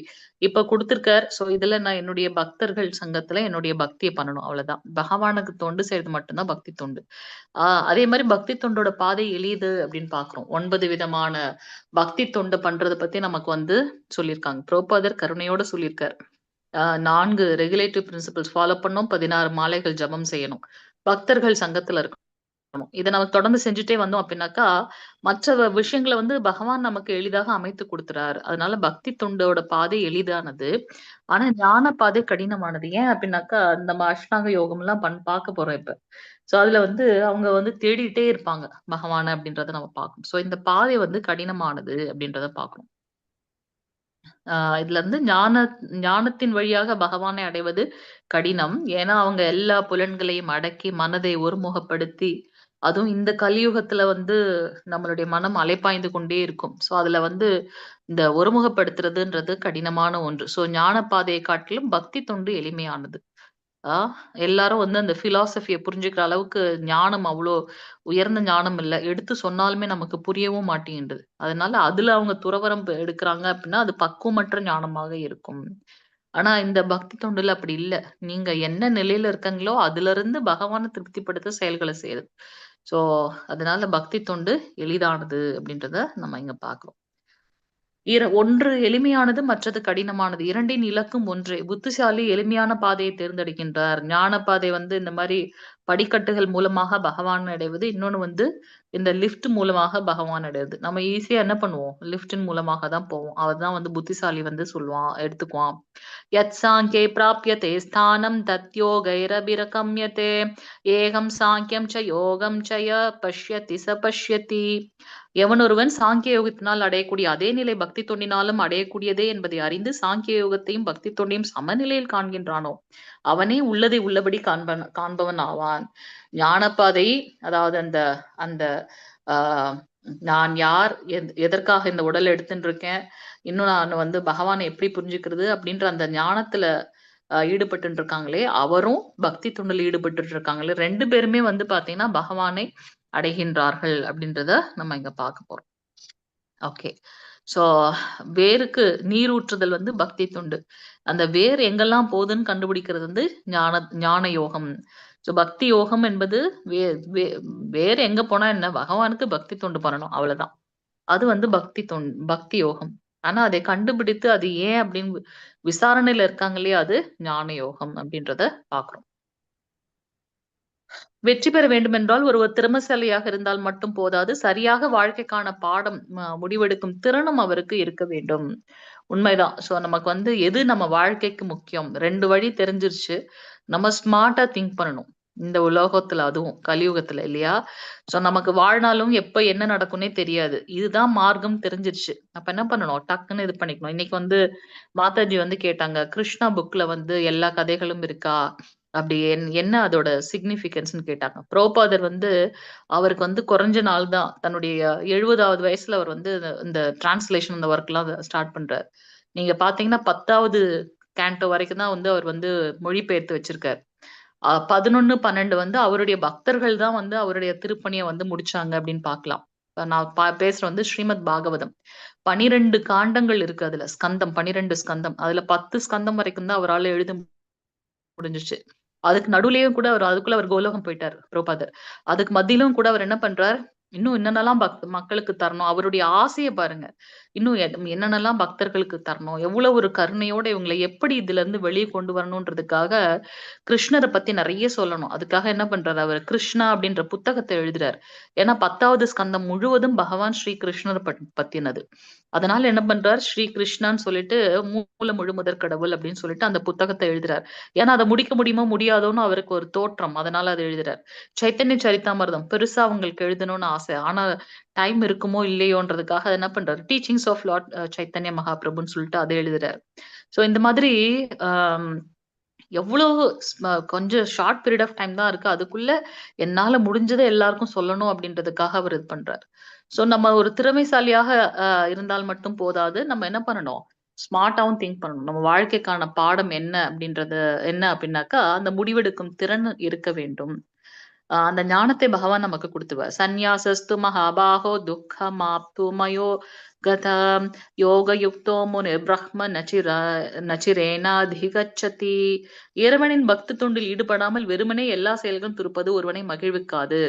எந்த செயல் ஆற்றாமல் இருக்கிறத காட்டிலும் பக்தி தொண்டில் ஈடுபடுறவங்க தான் சந்தோஷமா இருப்பாங்க. ஆனா பக்தி தொண்டில் ஈடுபட்டுள்ள சிந்தனையுடைய மனிதன் தாமதமின்றி பரம்பொருளை அடைய முடியும். நான் ஏன்னா முழுமையாக, ஏன்னா பெயரளவுல நான் வந்து ஞானத்தை தேடுறேன் அப்படின்னு சொல்லிட்டு என்னுடைய வாழ்நாளை வேஸ்ட் பண்ணல. டைம் வேஸ்ட் பண்ணாம இதுதான் மார்க்கம் தெரிஞ்சுச்சு நம்ம என்ன பண்றோம், பக்தி தொண்டில் முழுமையாக ஈடுபடுறதுனால பகவானை அடைகின்றோம். கிருஷ்ணர் இதனம் பற்றுதல் கொள்ளாமல் ஜட பற்றுதலை துறப்பது என்பது துன்பகரமானது. பகவான் மேல பற்று கொள்ளாம நான் வந்து இது தியானம் பண்ண போறேன்னு அப்படி போறதோ அல்லது ஞானத்தை தேடன்னு போறதோ என்னது துன்பகரமான ஒன்று. துறவோட நோக்கமே என்னவாக இருக்க வேணும் அப்படின்னாக்கா, பகவானை பற்றுதல் தான் துறவாக இருக்க வேண்டும் அப்படின்றத நம்ம பார்க்கலாம். பகவானிடம் பற்றுதலை வளர்த்து கொள்ள வேண்டும். அதுதான் வந்து உண்மையான துறவு அப்படின்றத நம்ம பார்க்கணும். இதை எப்படி வந்து செய்வது அப்படின்றத 7ல இருந்து 12 இது வரைக்கும் நம்ம பார்க்கணும். நவவித பக்தி தொண்டு சொல்லியிருக்கார் பிரகலாத் மகாராஜ் நமக்கு. யோக யுக்தோ விசுத்தாத்மா விஜிதாத்மா ஜிதேந்திரியா சர்வபூதாத்மா பூதாத்மா குர்வன்னபி ந லிப்யதே. மனசு புலன்கள் கட்டுப்படுத்தி பக்தியுடன் செயல்படும் தூய ஆத்மா அனைவருக்கும் பிரியமானவன். அனைவரும் அவனுக்கும் பிரியமானவர்கள். எப்போதும் செயலில் ஈடுபட்டுள்ள போதிலும் அத்தகைய மனிதன் பந்தப்படுவதில்லை. தன்னுடைய நம்ம பாக்குறோம் நம்மளுடைய விஷயங்கள் எல்லாம் வந்து மனசு எங்கெல்லாம் வந்து அலைப்பாயும் அப்படின்னு பாத்தீங்கன்னா, அந்த காமம் வந்து எங்கெல்லாம், ஏன்னா இதை நம்ம 2வது அத்தியாயத்துல பார்த்தோம் இல்லையா? சோ அந்த காமம் எங்க போய் உட்காரும் அப்படின்னாக்கா, அந்த ஐம்புலன்கள்லயும் மனசுலயும் தான் போய் உட்காரும். சோ அதை நம்ம என்ன பண்ணோம், கட்டுப்படுத்த முடியாதுன்னா அப்படின்னா நம்ம என்ன பண்ணோம், அதை பக்தியில செலுத்துறதுனால நம்ம என்ன பண்றோம், தூய பக்தர்களாக மாறி எல்லாருக்கும் பிரியமானவர்களாக இருக்கும். அதே சமயத்துல நாம அதே பாவத்துல கிருஷ்ண உணர்வில் எல்லாரையும் பார்க்கறதுனால அவங்களும் நமக்கு பிரியமானவர் ஆயிடுறாங்க. எப்போதும் செயல்ல ஈடுபட்டிருந்தாலும் நம்ம என்ன பண்றோம், பந்தப்படுறது கிடையாது. அந்த செயலோட பலன்களை நாம பந்தப்படுறது இல்ல. சோ இங்க பாத்தீங்கன்னா கிருஷ்ண உணர்வில் முழுவதும் உள்ளவர்களுடைய குணங்கள் எப்படி இருக்கும், அனைவரும் கிருஷ்ணருடைய அங்கங்கள் அப்படின்றத வந்து அவங்க யோசிப்பாங்க. அதனால் நான் அனைவருக்கும் சேவை செய்ய வேண்டும் அப்படின்ற பாவம் அவங்க கிட்ட இருக்கும். எல்லாருமே பகவானுடைய அம்சம். பகவான் எல்லாருக்குள்ளாரையும் பரமாத்மா ரூபத்துல இருக்கார். எல்லாருக்கும் நான் சேவை செய்யணும். திவ்யமான ஞானத்தினால் புத்தி தூய்மை அடைகின்றது. மனதையும் புலன்களையும் கட்டுப்படுத்துறது எளிதாகின்றது. தன்னுடைய செயல்களை வந்து இது கடமை அப்படின்னு செய்வாங்க. செயல் விளைவுகள் மேல அவங்களுக்கு பற்றுதல் இல்லை அப்படின்றத நம்ம பார்க்கலாம். பகவானுடைய அந்த மிகச்சிறந்த கிருஷ்ண உணர்வை மகிமையை எல்லார் இடத்துலயும் பரப்புறாங்க. சோ அதுல வந்து இங்க வந்து ஒரு கேள்வி கேட்கப்படுறது, இவைகளில் எவை ஆத்மாவால் செய்யப்படுகின்றன? பார்க்கிறது, கேட்கறது, தொடுறது, நுகர்வது, உண்பது, நகர்வது, தூங்குவது, மூச்சு விடுவது, பேசுவது, கழிப்பது, நாம் செய்யக்கூடிய அனைத்து செயல்களும் இருக்கு இல்லையா?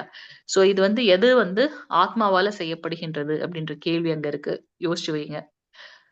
5, 8, 9 நைவ கிஞ்சித் கரோமீதி யுக்தோ மன்யேத தத்வவித் பஷ்யன் ச்ருண்வன் ஸ்புருஷன் ஜிக்ரன் நசன்னன் கச்சன் ஸ்வபஞ்ச்வசன் பிரலபன் விஸ்ருஜன் கிருஷ்ணன் நுன்மிஷன் நிமிஷன்னபி இந்திரியானேந்திரியாதேஷு வர்த்தந்த இதி தாரயன். தெய்வீக உணர்வில் இருப்பவங்க பாக்குறது, கேட்கறது, தொடுறது, நுகர்தல், உண்ணுதல், செல்லுதல், உறங்குதல், சுவாசித்தல், முன்னாடி பார்த்தோமே அது அனைத்துமே ஆஹ் செஞ்சாலுமே உண்மையில் தான் ஒன்றுமே செய்யறதில்லை என்பதை எப்போதும் தனக்குள் அறிந்துள்ளான். இது ஒரு பகவானுடைய கருணை இல்லாம ஒரு அணு கூட அசையாதுன்றதை அவங்க வந்து ஸ்திரமா நம்புறாங்க. எப்போதும் தனக்குள்ள அறிந்து வைத்திருக்கின்றார்கள். ஏனெனில் பேசும் போதும், கழிக்கும் போதும், ஏற்றுக்கொள்ளும் போதும், கண்களை மூடி திறக்கும் போதும் ஜடன் புலன்களே அவற்றின் விஷயங்களுடன் ஈடுபடுகின்றன என்றும் அவற்றிலிருந்து தான் வேறுபட்டவன் என்றும் அவன் எப்போதும் அறிகின்றான். இதெல்லாம் வந்து பகவானுடைய கருணையால தான் இந்த செயல் நடக்கின்றது. நான் வந்து இதை அனுபவிக்கல. யாரு? அந்த தெய்வீக உணர்வுல இருக்கக்கூடியவங்க. எப்பவும் என்ன நடந்தாலும் அது பகவானுடைய கருணை, நான் அனுபவிக்கின்றேன் அப்படின்றது அவங்க கிட்ட இருக்காது. தத்துவவித், நான் உடல்ல இருந்து வேறுபட்டவன் என்று அறியும் போது ஆத்மா பௌதிகமாக செயல்படுவதில்லை என்று அறிகின்றான். நான் வேற, எனக்கு உள்ளார இருக்கக்கூடிய இந்த உடல் வேறு, நான் வேறு, அந்த ஆத்மா வேறு அப்படின்ற அந்த உணர்வு அவங்களுக்கு வரும்போது இந்த உடல் சார்ந்த பந்தத்துல அவங்க வந்து ஈடுபடுறதில்ல. ரொம்ப ஹெவியா இருக்கா? புரிஞ்சுக்க கஷ்டமா இருக்கா? அதாவது நாம யாரு அப்படின்னாக்கா, நான் இந்த உடல் நினைச்சாதான் இந்த உடலை நான் எப்படி வந்து அலங்காரம் செய்துக்கிறது அப்படின்ற அந்த அந்த விஷயத்துல போவோம். இந்த உடல் வந்து மாற்றத்துக்கு உள்ளானது. இதை பராமரிக்கிறதுனால ஒரு பலனும் இல்ல. இன்னைக்கு இப்படி இருக்க உடல் கொஞ்ச நாள் ஆயிடுத்துன்னா மாற்றத்துக்கு உள்ளாகும். சிலர்லாம் பாத்தீங்கன்னா ரொம்ப அந்த பியூட்டி கான்சியஸ்ல அவங்க எத்தனை பிளாஸ்டிக் சர்ஜரி பண்ணிட்டு எத்தனை விதமான விஷயங்கள் பண்ணி அந்த உண்மையை அவங்களால ஜீரணிக்க முடியறது இல்ல சில சமயத்துல. அதனால அவங்க நிறைய மன உளைச்சலுக்கு ஆளாகிறாங்க. ஆனா உண்மையான ஞானம் என்ன அப்படின்னா, நான் இந்த உடல் அல்ல. அதை நான் அலங்காரம் செய்து இல்ல அதுல நான் நேரத்தையும் என்னுடைய சக்தியும் வீணடிக்கிறதுக்கு பதிலா அதுக்குள்ளார இருக்கக்கூடிய அந்த ஆத்மாவை எப்படி நான் திருப்திப்படுத்தணும், அதை எப்படி நான் பகவானோட இணைக்கணும், அந்த அந்த ஒரு ஞானம் வரும்போது இந்த அதாவது எப்படி ஒரு ஒரு ஒரு குறிப்பிட்ட வயசுல ஒரு ஒரு ட்ரெஸ் தான் நமக்கு செட் ஆகும். நம்ம 5 வயசுல போட்ட ட்ரெஸ்ஸை இப்ப நம்ம போட முடியுமா? முடியாது. அப்ப அந்த உடல் மாற்றத்திற்கு ஏற்றார் போல நமக்கு வந்து ஆடைகளும் தேவைப்படுகின்றது. அது போல இந்த இந்த உடலை எடுத்த ஆத்மா கர்மங்கள் முடிஞ்சதுக்கு அப்புறம் இந்த உடலை விட்டுட்டு வேற ஒரு உடலுக்கு கண்டிப்பா போயே ஆகணும். அப்ப நம்ம என்ன பண்ணணும்? அது வந்து நிதர்சனம், அது உண்மை, அதை யாராலையும் மாற்ற முடியாது. அப்போ இந்த உடல் எடுத்ததற்கு உண்டான கர்மங்களை செய்து விட்டு நம்ம அடுத்த உடலுக்கு மாறுவோம் கண்டிப்பா. அதனால பக்தர்களுடைய சங்கத்தில் இருக்கிறதுனால பகவானுடைய அதீதமான கருணை, பக்தி அப்படின்றது என்ன அப்படின்ற ஞானம் நமக்கு இப்ப கிடைச்சிருக்கு. அப்போ அதை நம்ம ஸ்ரத்தையா மேற்கொள்ள வேண்டும் அப்படின்றத நம்ம பார்க்கலாம். நான் உடலிலிருந்து வேறுபட்டவன் என்று அறியும் போது ஆத்மா பௌதிகமாக செயல்படுவதில்லை என்று அறிகின்றான். அந்த தெய்வீக உணர்வுல இருக்கக்கூடியவங்க நான் வேறு, அதாவது இந்த ஆத்மா வேறு, உடல் வேறு அப்படின்றத அவங்க புரிஞ்சுக்கிறாங்க. அதுதான் வந்து உண்மையான ஞானம். சோ புலன் விஷயங்களை ஈடுபடுவது போல தோன்றினாலும் கிருஷ்ண உணர்வில் உள்ளவன் எப்போதும் சுதந்திரமானவன். அந்த புலன்களுக்கு அடிமைப்பட்டவன் கிடையாது. நம்மளும் பிரசாதம் சாப்பிடுறோம், மத்தவங்களும் சாப்பிடுறாங்க. ஆனா நம்ம பகவானுக்கு நைவேத்தியம் பண்ண பிரசாதத்தை எடுத்துக்கிறோம் இல்லையா? நம்ம வந்து பாத்தீங்கன்னா நம்மளும் பௌதிகமான விஷயங்கள்ல வந்து பொருள் ஈட்டுறோம். ஆனா அதுல வரக்கூடிய செல்வத்தை என்ன பண்றோம்? ஒரு பங்கு வந்து பகவானுக்கு வந்து பகவானுக்கும் பகவானுடைய பக்தர்களுக்கும் உதவி செய்யறதுக்காக நம்ம தானம் பண்றோம் அப்படின்றத பார்க்கிறோம். நமக்கு இருக்கக்கூடிய உயர்ந்த வகையான திறமைகளை பக்தி தொண்டுல எப்படி நம்ம உபயோகப்படுத்துறது அப்படின்றத நம்ம பார்க்கிறோம். நம்ம கிட்ட இருக்கிறதுலே மிக உயர்ந்தது எது அப்படின்னாக்கா நேரம். நமக்கு இருக்கக்கூடிய நேரம், அந்த நேரத்தை நம்ம மீண்டும் இப்போ இந்த 9 to 10 திருப்பி நமக்கு லைஃப்ல கிடைக்குமானா கிடைக்காது. மத்ததெல்லாம் கிடைக்கும். கஷ்டப்பட்டு உழைச்சி எடுத்தோம்னா நமக்கு தங்கம் வாங்கிடலாம், நம்ம என்ன விஷயங்கள் வேணா மாற்ற முடியும். ஆனா அந்த நேரம் என்பது கிடைக்காது. சோ அந்த உயர்ந்த நேரத்தை நாம வந்து பகவானுடைய பக்தி தொண்டுல உபயோகப்படுத்துறோம். சோ அப்ப இந்த கிருஷ்ண உணர்வில் இருக்கவங்க வந்து தூய்மை அடையும் போது அவங்க என்ன பண்றாங்க? இந்த பௌதிகமான விஷயங்களால அவங்க பந்தப்படுறதுல அவங்க சுதந்திரமாக இருக்காங்க. பிரஹ்மண்யாதாய கர்மாணி சங்கம் தியக்வா கரோதியா லிப்யதேன ச பாபேன பத்ம பத்ரமிவாம்பசா. பற்றின்றி தனது கடமைகளை செய்து பலன்களை பரமபுருஷ பகவானுக்கு அர்ப்பணிப்பவன் தாமரை இலை எவ்வாறு நீரால் தீண்டப்படுவதில்லையோ அது போல அவன் பாவ விளைவுகளால் தீண்டப்படுவதில்லை. தன்னுடைய செயல்களை பகவானுக்காக செய்யறேன் அப்படின்ற பாவத்துல அவங்க செயல்கள் செய்யும் போது அந்த செயல்களின் மூலமாக வரக்கூடிய பந்தத்துல அவங்க பலன்கள்ல அவங்க பந்தப்படுறது இல்ல. பிரஹ்மணி கிருஷ்ண உணர்வு, கிருஷ்ண உணர்வில் நாம செயல்களை செய்யும் போது நம்ம இதை எப்படி புரிஞ்சுக்கிறது? இப்ப ஒருத்தவங்க வந்து நம்ம கிட்ட வந்து ஏதோ ஒரு டொனேஷன் கேட்டு வராங்கன்னு வச்சுக்கோங்களேன். இப்ப நான் டொனேஷன் கொடுக்குறேன் அப்படின்ற ஒரு அகங்காரத்துல நம்ம செஞ்சோம்னா அப்போ என்ன ஆகுது அப்படின்னாக்கா அதனுடைய பலன்ல நாம ஆட்கொள்ளப்படுறோம். எக்ஸாம்பிள் அந்த நிர்கா மன்னனுடைய இதை பார்த்தோம். ஒரு அரசன் என்ன செய்யணுமோ அந்த தர்மத்தை பண்ணார். பிராமணர்களுக்கு பசுக்களை கொடுத்தார். ஆனா என்னாச்சு, நான் தானம் பண்றேன் அப்படின்ற ஒரு அகங்காரம் சின்னதா வந்துடுது. அதனால என்னாச்சு, நம்ம பாக்குறோம் இருக்கிறதுலே உயர்ந்தவர் பக்தி பாவனையில இருக்கவங்க கோபியர்கள் அப்படின்னு. அப்படிப்பட்ட கோபியர்களே பகவானுக்கு வந்து என் கூட தான் கிருஷ்ணர் வந்து நடனம் ஆடுறாரு அப்படின்னு அந்த ராசலீலையில சின்னதா அவங்க உணர்ந்ததோடைய பலன் என்ன ஆச்சு அப்படின்னாக்கா அவர் காணாம போயிடுறாரு அந்த இடத்துல இருந்து. அப்ப எல்லாரும் அந்த விப்ரலம்ப பாவத்துல என்ன பண்றாங்க, கிருஷ்ணா நீ எங்க போயிட்டேன்னு தேட ஆரம்பிக்கிறாங்க. அப்போ அவங்க என்ன பண்றாங்க, அவங்களையே அறியாம ஸ்ரீ கிருஷ்ணர் என்னென்னலாம் லீலைகள் செய்தாரோ விருந்தாவனத்துல அதையெல்லாம் அவங்க செய்து காட்டுறாங்க. பூத்தனா வதமாக இருக்கட்டும், திருடாவிரதனோட வதமாக இருக்கட்டும், எல்லா அசுரர்களுடைய வதத்தை மாத்தி மாத்தி அவங்க நடனம் போல நாடகம் ஆடி அங்க வந்து அனுபவிக்கிறாங்கன்றத நம்ம பார்க்கலாம். இங்க நம்ம எதுக்கு பாக்குறோம் அப்படின்னாக்கா அந்த அகங்காரம் என்பது இருக்கக்கூடாது. சோ கிருஷ்ண உணர்வில் எவரொருவர்கள் செயல்கள் செய்யறாங்களோ அவங்கள வந்து பாவ விளைவுகள் தீண்டாது. நிர்கா மன்னர் நான் வந்து ஒரு அரசன், நான் வந்து தானம் பண்றேன், எத்தனை பசுக்களை தானம் பண்றேன்னு சின்னதா நினைச்சதனோட பலன் 2 பிராமணர்களும் வந்து ஒரே பசுவை எடுத்துக்கிட்டு பசு அவர் கொடுத்துட்டார் ஒருத்தருக்கு. அந்த பசு மீண்டும் மந்தையில வந்துருச்சு. அப்ப 2வது பிராமணருக்கு அவர் கொடுத்த உடனே 2 பிராமணர்களும் சேர்ந்து அவருக்கு சாபம் கொடுத்துடுறாங்க. என்னவோ இப்போ ஒரு பள்ளி அப்போ அடுத்த பிறவிலன்னு சொல்லிடுறாங்க. ஒரு அரசன் இவ்வளவு பெரிய நல்ல தர்மத்தை பண்றாரு, ஆனா அவருக்குமே வந்து சாபம் கிடைக்குது. ஏன் அப்படின்னாக்கா இதுதான் கதை. அப்போ அவர் வந்து கிருஷ்ண உணர்வில் இருந்திருந்தார் அப்படின்னாக்கா அந்த பந்தம் இல்லாம போயிருக்கும். ஏன்னா இது அவர் எனக்கு கொடுத்த ஒரு இது அவருடைய இதை எடுத்து மத்தவங்களுக்கு பண்றேன், ஏன்னா இது என்னுடைய தர்மம், அரசனா என்னுடைய தர்மம் அப்படின்னு அவர் இருந்திருந்தாருன்னா அந்த அந்த இதுல வந்து அவர் பந்தப்பட்டிருக்க மாட்டார். நான் அப்படின்றது ஒரு ஒரு பந்தம் வந்ததோட பலன். ஆனா நிறைய புண்ணிய செயல்கள் செய்ததோட பலன் கிருஷ்ணருடைய வீட்டு கிணற்றிலேயே அவர் பள்ளியாக இருக்க. அப்ப அவருடைய பிள்ளைகள் வந்து சொல்றாங்க, இவ்வளவு பெரிய பள்ளி வந்து இந்த கிணத்துல இருக்குன்னு. அவரு என்ன பண்ற, அந்த பள்ளியை கருணையோட தொட்டு தூக்கி வெளியே விடுறதுக்காக அவர் கை உள்ள போன உடனே அவரோட ஸ்பரிசம் பட்ட உடனே அந்த பள்ளியில இருந்து அந்த நிர்கா மன்னர் வரார், அவருக்கு மோட்சம் கிடைக்குதுன்றத நம்ம பாக்குறோம். சோ நம்முடைய செயல்கள் எப்படி இருக்கணும் அப்படின்னாக்கா கிருஷ்ண உணர்வில் நம்முடைய செயல்கள் இருக்கணும். எது கிடைத்தாலும் இதை அவருடையதை எடுத்து அவருக்காகவே செலவு பண்றோம், அந்த பாவத்துல நாம செயல்களை செய்ய வேண்டும். இந்த ஒரு வாழ்க்கையை நாம கிருஷ்ணருக்காக அர்ப்பணித்துதான் பார்ப்போமே.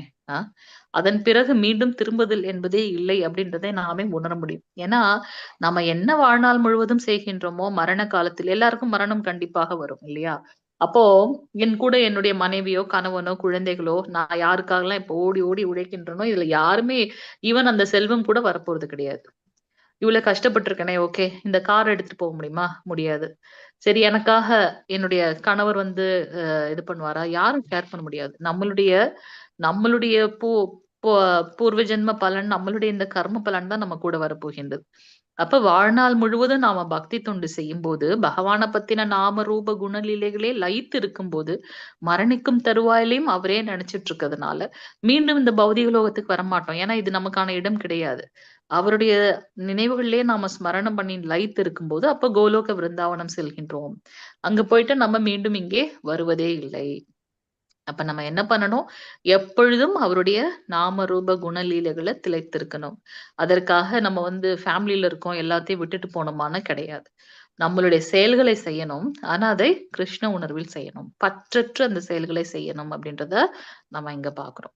ஓகே, கிருஷ்ண உணர்வு உள்ள ஒருவருக்கு பௌதீக உலக எழுச்சிகளிடம் செய்யக்கூடியவை எதுவுமே கிடையாது. இந்த பௌதீகமான விஷயத்துல நான் நிறைய பாக்குறோம். ஏன்னா நம்ம இதுல இருக்க அத்தனை பேரும் வந்து கிரகஸ்தர்களாக இருக்கோம். இந்த பௌதீகமான லோகத்துல வந்து ஏதாவது ஒரு வேலையில இருப்போம் இல்லையா? வேலையில எவ்வளவு ஒரு விஷயங்கள் நடக்குது இல்லையா? ஒருத்தனை வீழ்த்தினாதான் இன்னொருத்தன் மேல வர முடியும். அந்த மாதிரி செட் ஆயிடுச்சு இப்பெல்லாம் லோகம். ஆனா அந்த கிருஷ்ண பக்தியில இருக்கவங்களுக்கு அதெல்லாம் உண்மை. அவங்களோட ஒரே நோக்கம் என்ன அப்படின்னாக்கா, இந்த ஒரு வாழ்க்கையிலேயே நம்ம என்ன பண்ணணும்? பக்தி தொண்டு செய்து பகவானை அடையணும். ஸ்ரீ கிருஷ்ணரும் அதான் சொல்றார். மரணிக்கும் தருவாயில் எவனொருவன் என்னை பற்றி மட்டுமே என்னுடைய செயல்கள் எல்லாம் திவ்யமானது நினைக்கிறானோ அவன் என் கூடவே கோலோகர விருந்தாவனம் வந்து விடுறான். அப்போ அவனுக்கு இங்க பௌதிகமான லோகத்துல வேலையே கிடையாது அப்படின்றத சொல்றார் இல்லையா? சோ அந்த கிருஷ்ண உணர்வில் லயித்திருக்கவங்களுக்கு இந்த பௌதிகமான விஷயங்களோட தூண்டுதல்லாம் ஒண்ணுமே பண்ண முடியாது அப்படின்றத பார்க்கணும். எக்ஸாம்பிள் நம்ம வந்து ஹரிதாஸ் தாக்கூருடைய கதையை பார்த்தோம் இல்லையா? कायेन मनस बुद्ध्या केवलैरेन्द्रियैरभि योगिन कर्म कुर्वन्ति சங்கம் त्यक्त्वात्मशुद्धये. பற்றுதலை துறந்த யோகிகள் தூய்மை அடைய வேண்டும் என்ற ஒரே நோக்கத்துடன் உடல், மனம், புத்தி மற்றும் புலன்களால் கூட செயல்படுகின்றனர். யோகிகள் நம்ம அதுக்குதான் விஸ்வாமித்திரருடைய கதையை பார்த்தோம். அதுக்கப்புறம் ஹிரண்யகசிபோட கதையை பார்த்தோம். சோ இதெல்லாம் அவங்க வந்து பற்றுதல் இல்லாம இருக்கும் அப்படின்னு சொன்னாலும் அவங்களுடைய நோக்கம் ஏதாவது ஒரு விஷயத்துல அவங்க சஞ்சலப்படுறாங்க அப்படின்றத நம்ம இங்க பார்க்க முடியுது. ஆனா இப்ப இப்ப ஆஹ் மனசை ஒருநிலைப்படுத்தணுன்றதுக்காக அவங்க ஸ்பெசிபிக்கா அந்த விஷயங்களை பண்ண வேண்டியதா இருக்கு. மெனக்கெட்டு புலன்களை கட்டுப்படுத்தி அதை தான் நம்ம அடுத்த அத்தியாயத்துல பார்க்க போறோம், தியான யோகம் அப்படின்ட்டு. புலன்களை கட்டுப்படுத்தி அந்த முதல்ல இருந்தே நம்ம பாக்குறோம் யம நியமங்களை ஃபாலோ பண்ணி இதெல்லாம் தூய்மைப்படுத்தி அதுக்கப்புறம் மனசை ஒருமுகப்படுத்தி புலன்களை அப்புறம் கட்டுப்படுத்தி ஒரு நிலையில நிலைத்து அந்த மாதிரி மெனக்கட்டு தூய்மை அடையணும் உடலை. அதுக்கப்புறம் தான் வந்து பாத்தீங்கன்னா அவங்க பக்தி இதுக்கே போறாங்க. ஆனா பக்தியில இருக்கவங்க அப்படி கிடையாது. தனியாக தன்னுடைய மனதையும் உடலையும் தூய்மைப்படுத்தணும்ன்ற செயல் அவங்க தனியா செய்ய வேண்டிய அவசியமே இல்லை. அவங்க ஆல்ரெடி பகவானுடைய ஸ்மரணத்துல இருக்கிறதுனால அவங்க ஆல்ரெடி தூய்மை அடைந்து விட்டார்கள் அப்படின்றதுக்கு நம்ம பார்க்கலாம். யுக்த கர்ம பலம் தியக்த்வா சாந்தி மாப்னோதி நைஷ்டிகீம் அயுக்த காமகாரேன பலே சக்தோ நிபத்யதே. பக்தியில் உறுதியாக உள்ள ஆத்மா எல்லா செயல்களின் பலனையும் எனக்கே அர்ப்பணிப்பதால் பூரண அமைதி அடைகின்றான். யார் ஒருத்தவங்க தூய பக்தியில இருக்காங்களோ அவங்க அனைத்தையும் பகவானுக்கு அர்ப்பணிக்கிறதுனால இப்படி எல்லாம் பண்றதுனால என்ன பகவானுக்கு ஏதாவது கிடைக்க போறதா என்ன? ஒண்ணும் கிடையாது.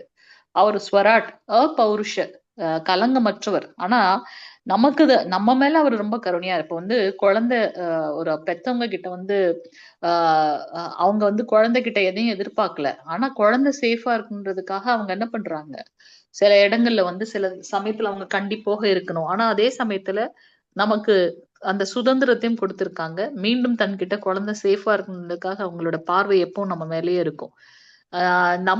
நம்ம வந்து முதல்ல இப்ப சேலரி வாங்கியிருக்கோம்னு வச்சுக்கோங்களேன், அப்பா அம்மாவுக்கு கொடுக்கறதுனால அவங்களுக்கு எதுனா பெரிய விஷயம் நடக்க போதா என்ன? நம்மளுடைய அந்த சின்ன சொல்பமான அந்த முதல் மாத வருமானமோ இருக்கட்டும் பெத்தவங்களுக்கு தரும்போது அதனால அவங்களுக்கு அது எதையாவது ஈடு செய்ய போதான்னா இல்ல.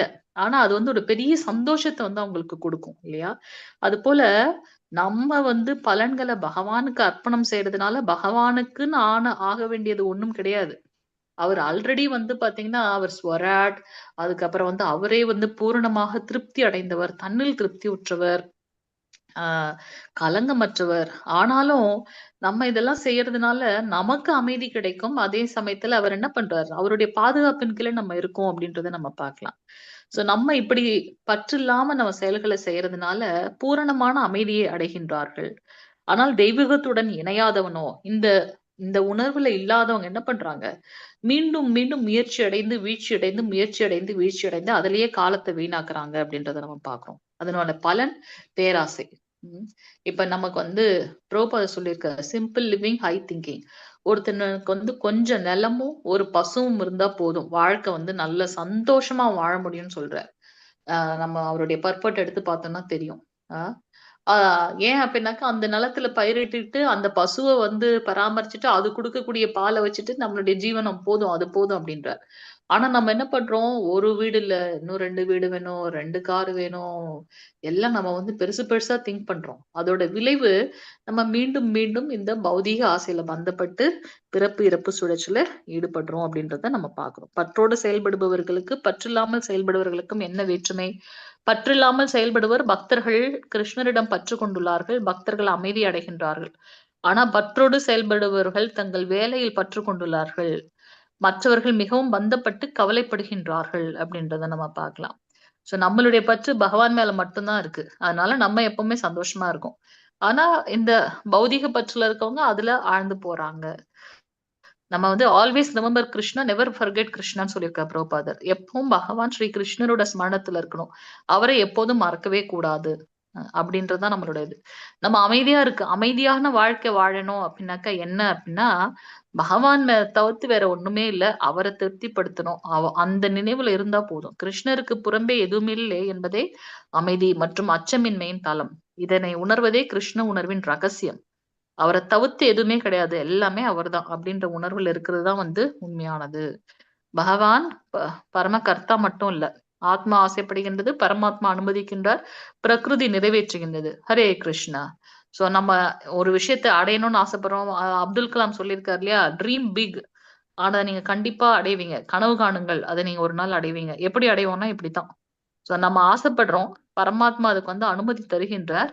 அதுக்கு ஏத்த சூழ்நிலைகளை, ஏன்னா பரமாத்மாவே அங்க சாங்ஷன் பண்ணிட்டாரு. அப்போ இயற்கைகள் வந்து இயற்கையில இருக்கக்கூடிய அந்த இது என்ன பண்ணுது, இந்த பிரபஞ்சம் வந்து நமக்கு அதை அடைவதற்கு உண்டான ஆஹ் ஆஹ் அது அடைவதற்குண்டான ஏதுவாக எல்லாத்தையும் அமைத்து தருகின்றது அப்படின்றத நம்ம பார்க்கலாம். சோ நம்ம நினைச்ச கூடாது, நான் ஒரு செயலை செய்யறேன்னா நான் தான் பெரிய ஆள், நான் தான் அந்த செயலை செய்ய எவ்வளவு கஷ்டப்பட்டிருக்கேன் தெரியுமா, நான் தான் பண்ணிருக்கேன் நம்ம நினைக்கவே கூடாது. அதை நினைச்சத நிறைவேற்றுறதுக்கு பகவானுடைய கருணை பிளஸ் இந்த அவர் சொல்லிட்டாருன்னா அவருக்கு கீழே இருக்கவங்க தான் தேவதேவியர்கள். அப்ப அவங்க இந்த பிரபஞ்சமும் அவர் தான். சோ அவங்க என்ன பண்றாங்க, அதுக்கு உண்டான அனுகூலமான விஷயங்களை செய்யறாங்க. இதோட நம்ம இன்னையோட கிளாஸ் முடிச்சுக்கலாம், டைம் ஆயிடுச்சு. வாஞ்ச கல்பதருபேஷ கிருபா சிந்தித்தே வச்சு பதிதானாம் பாவனேபியோ வைஷ்ணவேபியோ நமோ நமக. அனந்த கோடி வைஷ்ணவ விருந்த கி ஜெய். நாமாச்சாரிய ஷீல ஹரிதாஸ் தாக்கூர் கி ஜெய். ஜெகத்குரு ஸ்ரீல பிரபுபாதி கி ஜெய். நித்தை கௌர பிரேமனந்தே. ஹரி ஹரி போல். ஹரே கிருஷ்ணா. ஏதாவது கேள்விகள் கருத்துக்கள் இருந்தா சொல்லலாம். ஹரே கிருஷ்ணா. மாதாஜி ஒரு 15 வரைக்கும் எடுத்துக்கலாம் மேடம் மாதாஜி. நீங்களும் நானும் உட்கார்ந்து இருக்கலாமா? மத்தவங்க எல்லாம் பரவாயில்ல, நாளைக்கு எடுத்துக்கலாம். அப்படிங்களா மாதாஜி? எடுங்க மாதாஜி. எடுங்க மாதாஜி. 20 வரைக்கும் எடுத்துருங்க.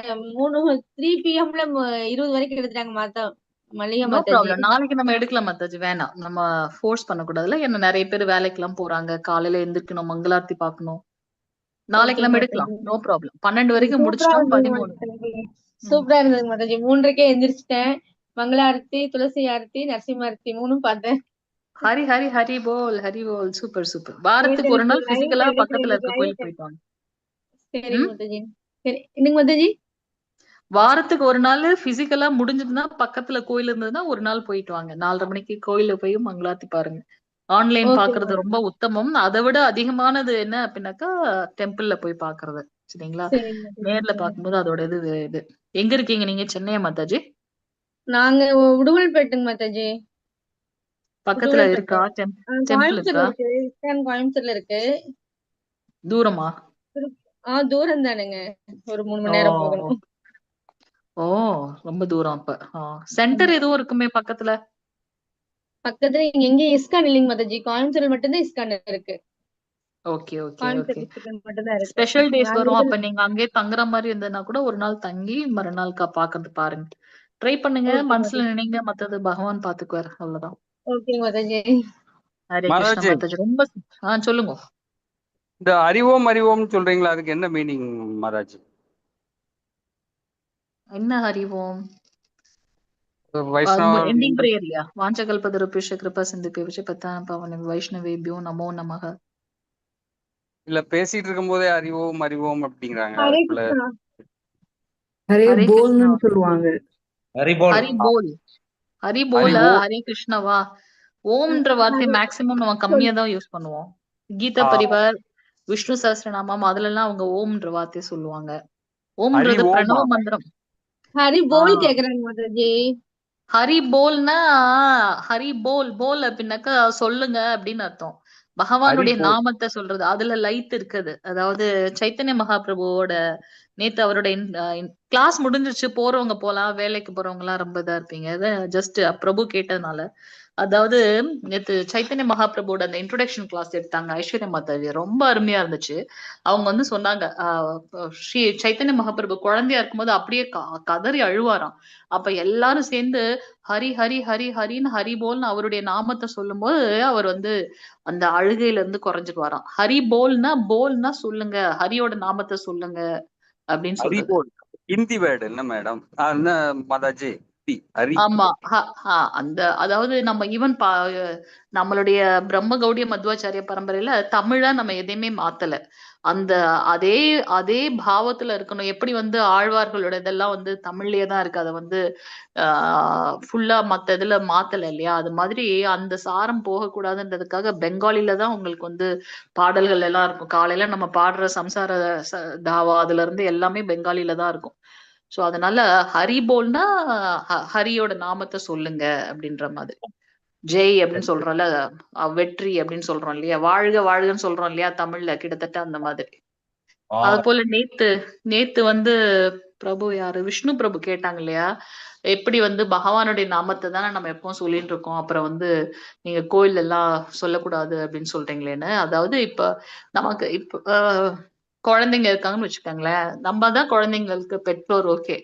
அதே சமயத்துல இல்ல அவங்க ரெஸ்ட் எடுக்கிற சமயத்துல நம்ம போய் அவங்கள வந்து நம்ம டிஸ்டர்ப் பண்ணனா எப்படி இருக்கும், இல்ல நம்ம டிஸ்டர்ப் பண்ணணும்னு நினைப்போமா, நினைக்க மாட்டோம் இல்லையா. அது போல எப்போ கோவில்ல ஸ்கிரீன் போட்டிருக்கோ அப்போ அவர் வந்து ரெஸ்ட் எடுக்கிறாரோ இல்ல அவருக்கு வந்து அலங்காரம் பண்றாங்களோ அந்த மாதிரி பண்ணுவாங்க. அப்ப அந்த சமயத்துல நாம வந்து அவரை கூப்பிட்டோம், ஏன்னா பகவானுக்கும் பகவானுடைய நாமத்துக்கும் எந்த ஒரு வேறுபாடும் இல்ல. அப்ப நம்ம கூப்பிட்டுட்டோம்னா உடனே கூப்பிட்டுட்டான் என் பக்தன் வேகமா ஓடி வந்துருவாரு அப்படியே அவரு. அதற்காக தான் வந்து சொல்லுவாங்க. அவரு ரெஸ்ட் எடுக்கிற டைம்ல வந்து நம்ம நீங்க பார்த்தீங்கன்னா கோயில்ல வந்து இந்த இதெல்லாம் இருக்கு. ஸ்ட்ரிக்ட்டா ஃபாலோ பண்ணுவாங்க. அந்த 1, 2, 3 வந்து ஸ்கிரீன் போட்டாங்க அப்படின்னாக்கா அவரோட ரெஸ்டிங் டைம். அந்த சமயத்துல நம்ம வந்து டிஸ்டர்ப் பண்ணக்கூடாது. நம்ம வந்து அந்த அந்த இடத்துலயே நம்ம மேக்ஸிமம் இருக்கவே கூடாது அப்படின்னுவாங்க. ஸோ அ அதுக்கப்புறம் வந்து நம்ம அவரோட ஸ்கிரீன் இது பண்ணதுக்கு அப்புறம் வேணா நம்ம வந்து டைம் நாம இருப்பாரு நம்ம அந்த ஹரிநாமத்தை சொல்லுவோம் மாதாஜி. ம். இல்ல நம்ம எப்பவும் ஹரிநாமத்தை சொல்லலாம். அதாவது அவரோட அவருடைய அந்த ரெஸ்டிங் டைம்ல வந்து நம்ம அவரை டிஸ்டர்ப் பண்ணக்கூடாது. அதுதான். அதான். இல்ல நேத்து விஷ்ணு பிரபு வந்து டவுட் கேட்டாங்க. அதுக்குதான். ஓகே. நிறைய இது நம்ம ஷேர் பண்ணணும்னு நினைச்சோம். டைம் இல்ல. நம்ம பார்ப்போம். இன்னைக்கு எத்தனாவது இதுல மாதாஜி நம்ம சொல்லுங்க. மாதாஜி எனக்கு ஒரு சந்தேகம். சொல்லுங்க மாதாஜி. ஒண்ணும் இல்ல மாதாஜி, ஒரு 3 days பிஃபோர் வந்து நான் ஒரு நியூஸ் ஒன்று பார்த்தேன். இந்த மாதிரி ஒரு அமெரிக்கா லேடி வந்து இந்த மாதிரி ட்ரெக்கிங் போயிட்டு இருக்கும்போது கீழே விழுந்துட்டாங்க. அவங்க இறந்து ஒரு 7 hours ஆயிடுச்சு. அதுக்கப்புறம் வந்து மீண்டும் உயிர் வந்துச்சு அவங்களுக்கு அப்படின்ற மாதிரி சொல்லியிருந்தாங்க. அதுல வந்து பாத்தீங்கன்னா வந்து அவங்க வந்து அதாவது கடவுள்கிட்டயே போயிட்டு வந்த மாதிரி நான் ஃபீல் பண்ணேன் அப்படின்ற மாதிரி சொன்னாங்க. அதுல வந்து சொர்க்கம் நரகம்லாம் இல்ல, எல்லாரும் ஒரு இடத்துக்கு தான் நம்ம போறோம் அப்படின்ற மாதிரி சொன்னாங்க. அதுக்கு என்ன அர்த்தம் Mataji? Mataji near death experience அப்படின்னு சொல்லிட்டு ஈவன் நம்மளுடைய இதுல நீங்க போட்டு பார்த்தாலுமே தெரியும். நம்ம ஒவ்வொருத்தவங்களுக்கும் அடுத்த பிறப்பு இருக்கு அப்படின்றது வந்து ஆஹ் நம்ம எல்லாருமே வந்து அது நம்ம சயின்டிபிக்கா அவங்க வந்து இன்னும் சரியா ப்ரூவ் பண்றாங்களா பண்ணலையான்றதை விட நிறைய பேர் நிதர்சனமா சொல்லியிருக்காங்க. ஈவன் காந்திஜியோட டைம்ல கூட அது ஒரு பெரிய இதா இருந்துச்சு. ஒரு 6 வயது குழந்தை வந்து நான் இந்த ஒரு கிராமத்துல என்னுடைய கணவன் இருக்காங்க அதெல்லாம் அவங்க வந்து சொல்றாங்க. 6 வயசு குழந்தை என்னடா இப்படி சொல்லுதேன்ட்டு திருப்பி திருப்பி இதே சொல்லிட்டே இருக்கேன், நான் வந்து இந்த பொண்ணு கிடையாது, நான் வந்து அந்த கிராமத்துல என்னோட கணவர்லாம் இருக்கான்னு சொல்லிட்டே இருந்தோம்னா ஒரு தடவை அவங்க என்ன பண்றாங்க, அந்த குழந்தைய கூட்டிட்டு போய் அங்க போய் பாக்குறாங்க. பார்த்தா அந்த அம்மா சொன்ன மாதிரியே அங்க ஒருத்தர் இருக்காரு. அதுக்கப்புறம் இங்க போய் என்னென்ன விஷயங்கள்லாம் மறைச்சு வச்சிருப்பாங்க இல்லையா போன ஜென்மத்துல, அதெல்லாமே அங்க அங்க இருந்துச்சு. இத ஒரு பெரிய கேஸாவே எடுத்து வந்து காந்திஜியோட டைம்ல இப்பவும் நீங்க நெட்ல தேடி பாத்தீங்கன்னா தெரியும். அதாவது என்னது ரீபர்த் அப்படின்னு சொல்லிட்டு போட்டு பாத்தீங்கன்னா தெரியும். அதே போல நம்மளுடைய இஸ்கான் இதுலயுமே வந்து நிறைய பேர் வந்து இந்த நியர் டெத் எக்ஸ்பீரியன்ஸ் வந்து ஃபீல் பண்ணியிருக்காங்க.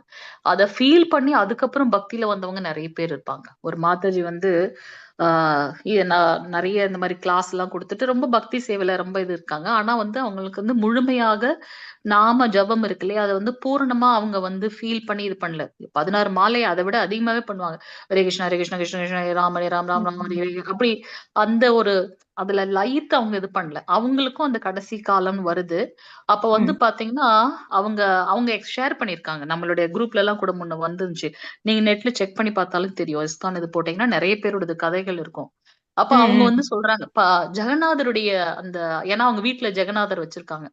சோ அந்த ஜெகநாதருடைய தரிசனம் அவங்களுக்கு அதுல கிடைக்குது. அவங்க வந்து அதுல ஃபீல் பண்ணது என்ன அப்படின்னாக்கா, நான் வந்து இவ்வளவு நாள் என்னோட வாழ்க்கைய ரொம்ப வேஸ்ட் பண்ணிட்டேன்.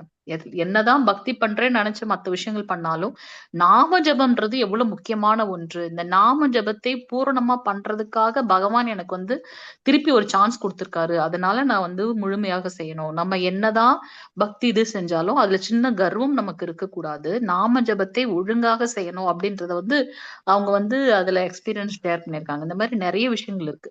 அதுல ஒரு பிரபுஜி வந்து சொன்னாரு, அவருக்கு வந்து ஒரு பக்கம் பேர்ன்ட் ஆயிடுச்சு, நிறைய கஷ்டங்கள் வருது.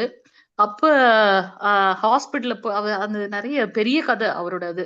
நான் வேணா நம்ம இதுல இருந்து பார்த்து ஷேர் பண்றேன். நீங்க அந்த குரூப்ல இருக்கீங்கல்ல, L3 குரூப்ல, L2 குரூப்ல. அது நான் அந்த அவரு ஹிந்தில தான் இருக்கும். ஆனா இங்கிலீஷ்ல கீழே இது வரும் பாருங்க. சோ அதுல அவர் ஒரு விஷயம் அவர் என்னென்ன பண்ணாரோ வாழ்க்கையில அது எல்லாத்தையும் அவர் அனுபவிக்கின்றாரு. அது அந்த இதை அனுபவிக்கிறாரு. அதை நியர் எக்ஸ்பைரி டெத் எக்ஸ்பீரியன்ஸ் போயிட்டு வந்ததுக்கு அப்புறம் எப்போதுண்டா சாமி இந்த பௌதிக லோகமே வேணாண்டான்னு சொல்லிட்டு அதை விட்டுட்டு அவர் என்ன பண்றாருன்னா முழுமையாக கிருஷ்ண பக்திக்கு வந்துட்டார்.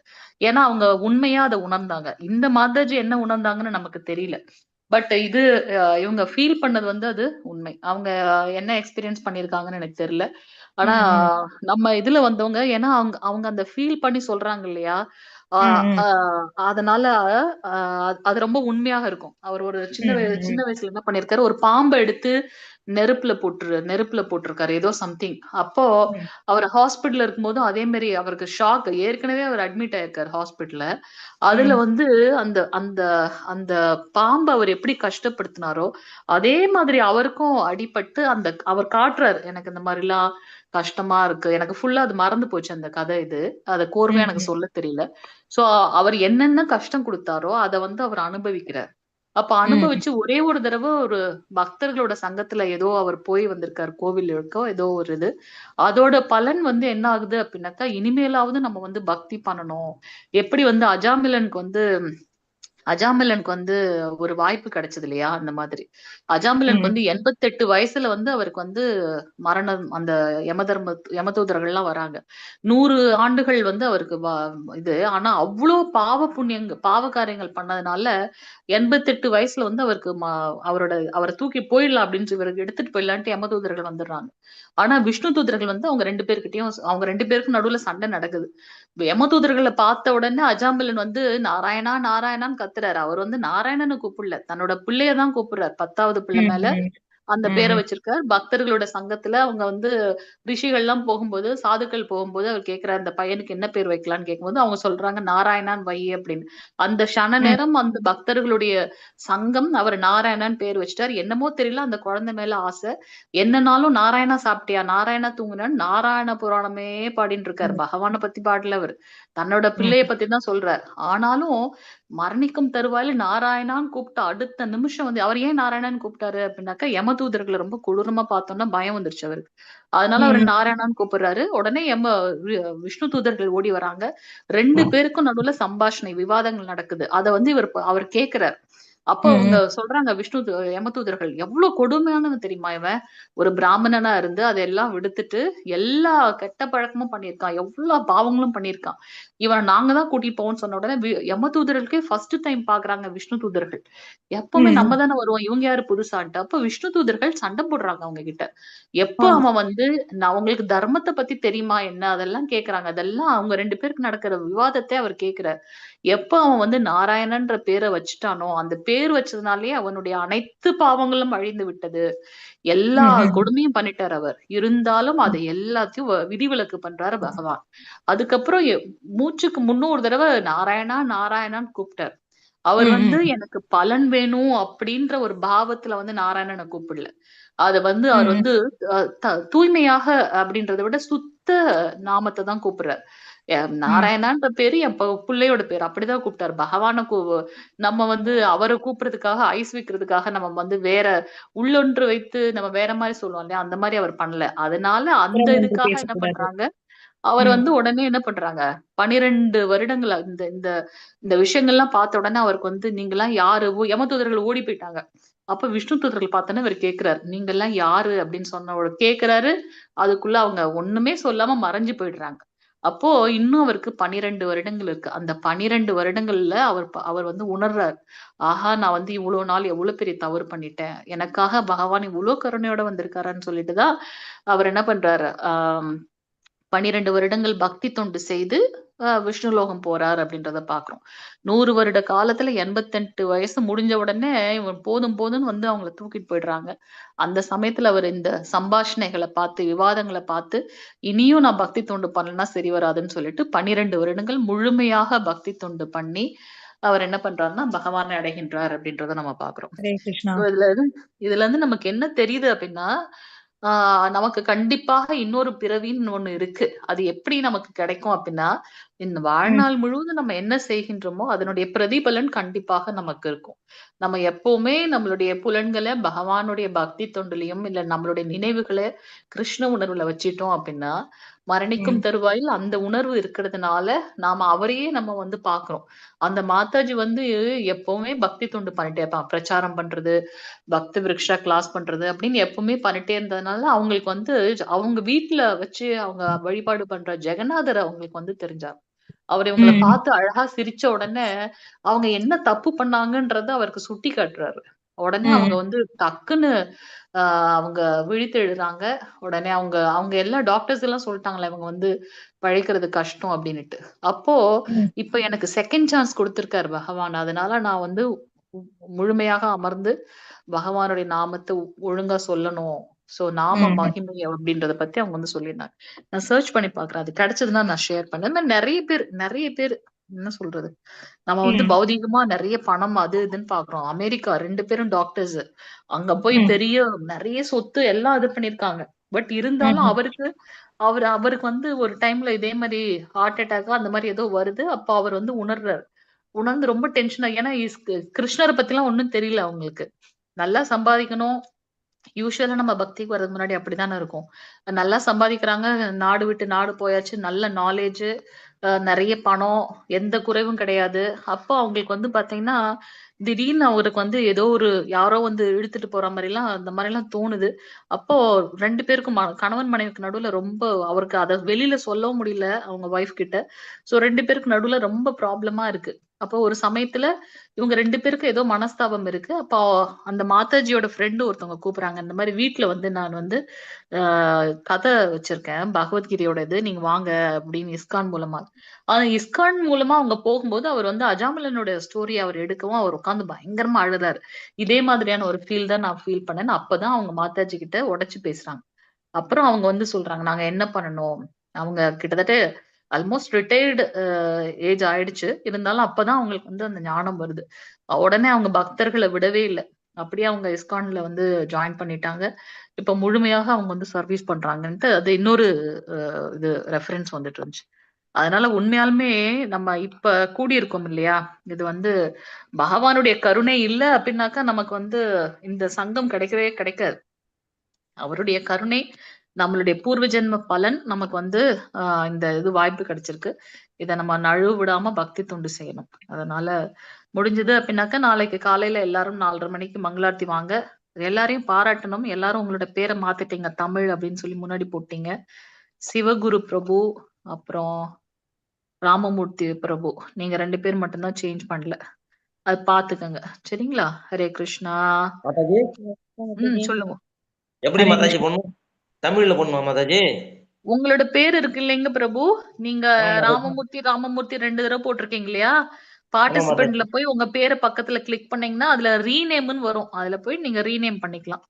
உமா மாதாஜி எல்லாரும் இப்ப நம்ம என்ன பிராக்டிஸ் பண்றோமோ இப்படிதான் நம்ம மங்களார்த்தி இதை அட்டன் பண்ணும்போதும் வரும். அதுல வந்து 13 லாங்குவேஜ்ல இருந்து எல்லாரும் வந்திருப்பாங்க. நீங்க பாத்தீங்கன்னா தெரியும். நீங்க ஒரு நாள் வந்தீங்கன்னா 4:30 மணிக்கு டெம்பிளோட லிங்க் எடுத்துட்டு பாருங்க. விஷ்ணு பிரபு தினமும் காலையில உங்களுக்கு ஷேர் பண்றாரு டெம்பிள் லிங்க் ஃபார் மங்களார்த்தி அப்படின்னு. அதுல எடுத்துட்டு பாத்தீங்கன்னா ஹிந்தி, இங்கிலீஷ் அத்தனை பேரும் அழகா ENG English, HIN Hindi, Gujarati ஜியூஜே அப்படின்னு அவங்களுக்கு அப்ப அந்த லாங்குவேஜ் காட்டி அவங்க அட்டெண்டன்ஸ் எடுப்பாங்க. இத்தனை பேர் வந்திருக்காங்க அப்படின்னு. 900 பேர் 900 பேர்ல 25 பேர் தான் தமிழ் வராங்க. அந்த இதுல வந்து பார்த்தா கஷ்டமா இருக்கு. நிறைய பேர் வராங்க ஆனா பேரு அவங்களுக்கு ரீநேம் பண்ண தெரியல. அதனால நீங்க அந்த இது பாத்துக்கங்க. அதுக்குதான் நம்ம பிராக்டிஸ் பண்றது இப்ப. சோ தயவு செஞ்சு 4:30 மணிக்கு முடிஞ்சா ஜாயின் பண்ணுங்க டெம்பிள் லிங்க்ல மங்களார்த்தி அட்டன் பண்றதுக்காக. நான் ஏற்கனவே சொல்லியிருக்கேன். நீங்க காலைல எழுந்துச்சு பிரஷ் பண்ணிட்டு ஃபேஸ் வாஷ் பண்ணிட்டு உட்காந்து நீங்க மங்களார்த்தி பார்த்தாலும் உத்தமம். அர்ச்ச விக்கிரக தரிசனம் எடுக்க எடுக்க நமக்கு வந்து அவர் மேல ஒரு பெரிய அன்பு வந்துரும். அவரை பார்க்கலன்னா நமக்கு தூக்கம் வராது. அந்த மாதிரி ஆயிடும். அதனால நீங்க காலையில வாங்க. 3:30க்குனா தூக்கம் கலைஞ்சிருங்க மாதாஜி. படுக்கிறதே 11:30 12க்கு தான். கரெக்டா குமுதா 3:30க்கு மாதாஜி பாதத்துளி பார்சல் எல்லாருக்கும் ஹரே கிருஷ்ணா. அந்த மாதிரி எல்லாருக்கும் வரணும்ல மாதாஜி. ஹரே கிருஷ்ணா. சரி, உண்மையாவே ஓகே. மாதாஜி ரொம்ப நேரம் எடுத்தாச்சு. ரொம்ப நன்றி எல்லா பக்தர்களுக்கும். ஹரே கிருஷ்ணா. நம்ம வைண்ட் அப் பண்ணலாம். நாளைக்கு பார்க்கலாம். ஹரே கிருஷ்ணா. இந்த 3 நாள் பாக்குறது என்னவோ 30 நாள் உங்களை பார்க்காத மாதிரி ஒரு ஃபீல் ஆயிடுச்சு. ஹரே கிருஷ்ணா. மாதாஜி. எங்களை கண்டிப்பா மாதாஜி நான் இன்னும் ரொம்ப நாளா பார்க்காத மாதிரி ரொம்ப ஃபீல் ஆயிடுச்சு. என்னடா இது ரொம்ப நாள் கழிச்சு பாக்குற மாதிரி ஒரு ஃபீல் ஆயிடுச்சு அதே இன்னைக்கு. மாதிரி தாசி ஹரே கிருஷ்ணா. மாதாஜியும் பார்க்க முடியறது இல்ல மாதாஜி. ஹரே கிருஷ்ணா மாதாஜி. ஓகே மாதாஜி, பார்க்கலாம். நாளைக்கு பார்க்கலாம் எல்லாருக்கும். Hare Krishna. Okay Mataji. Thank you.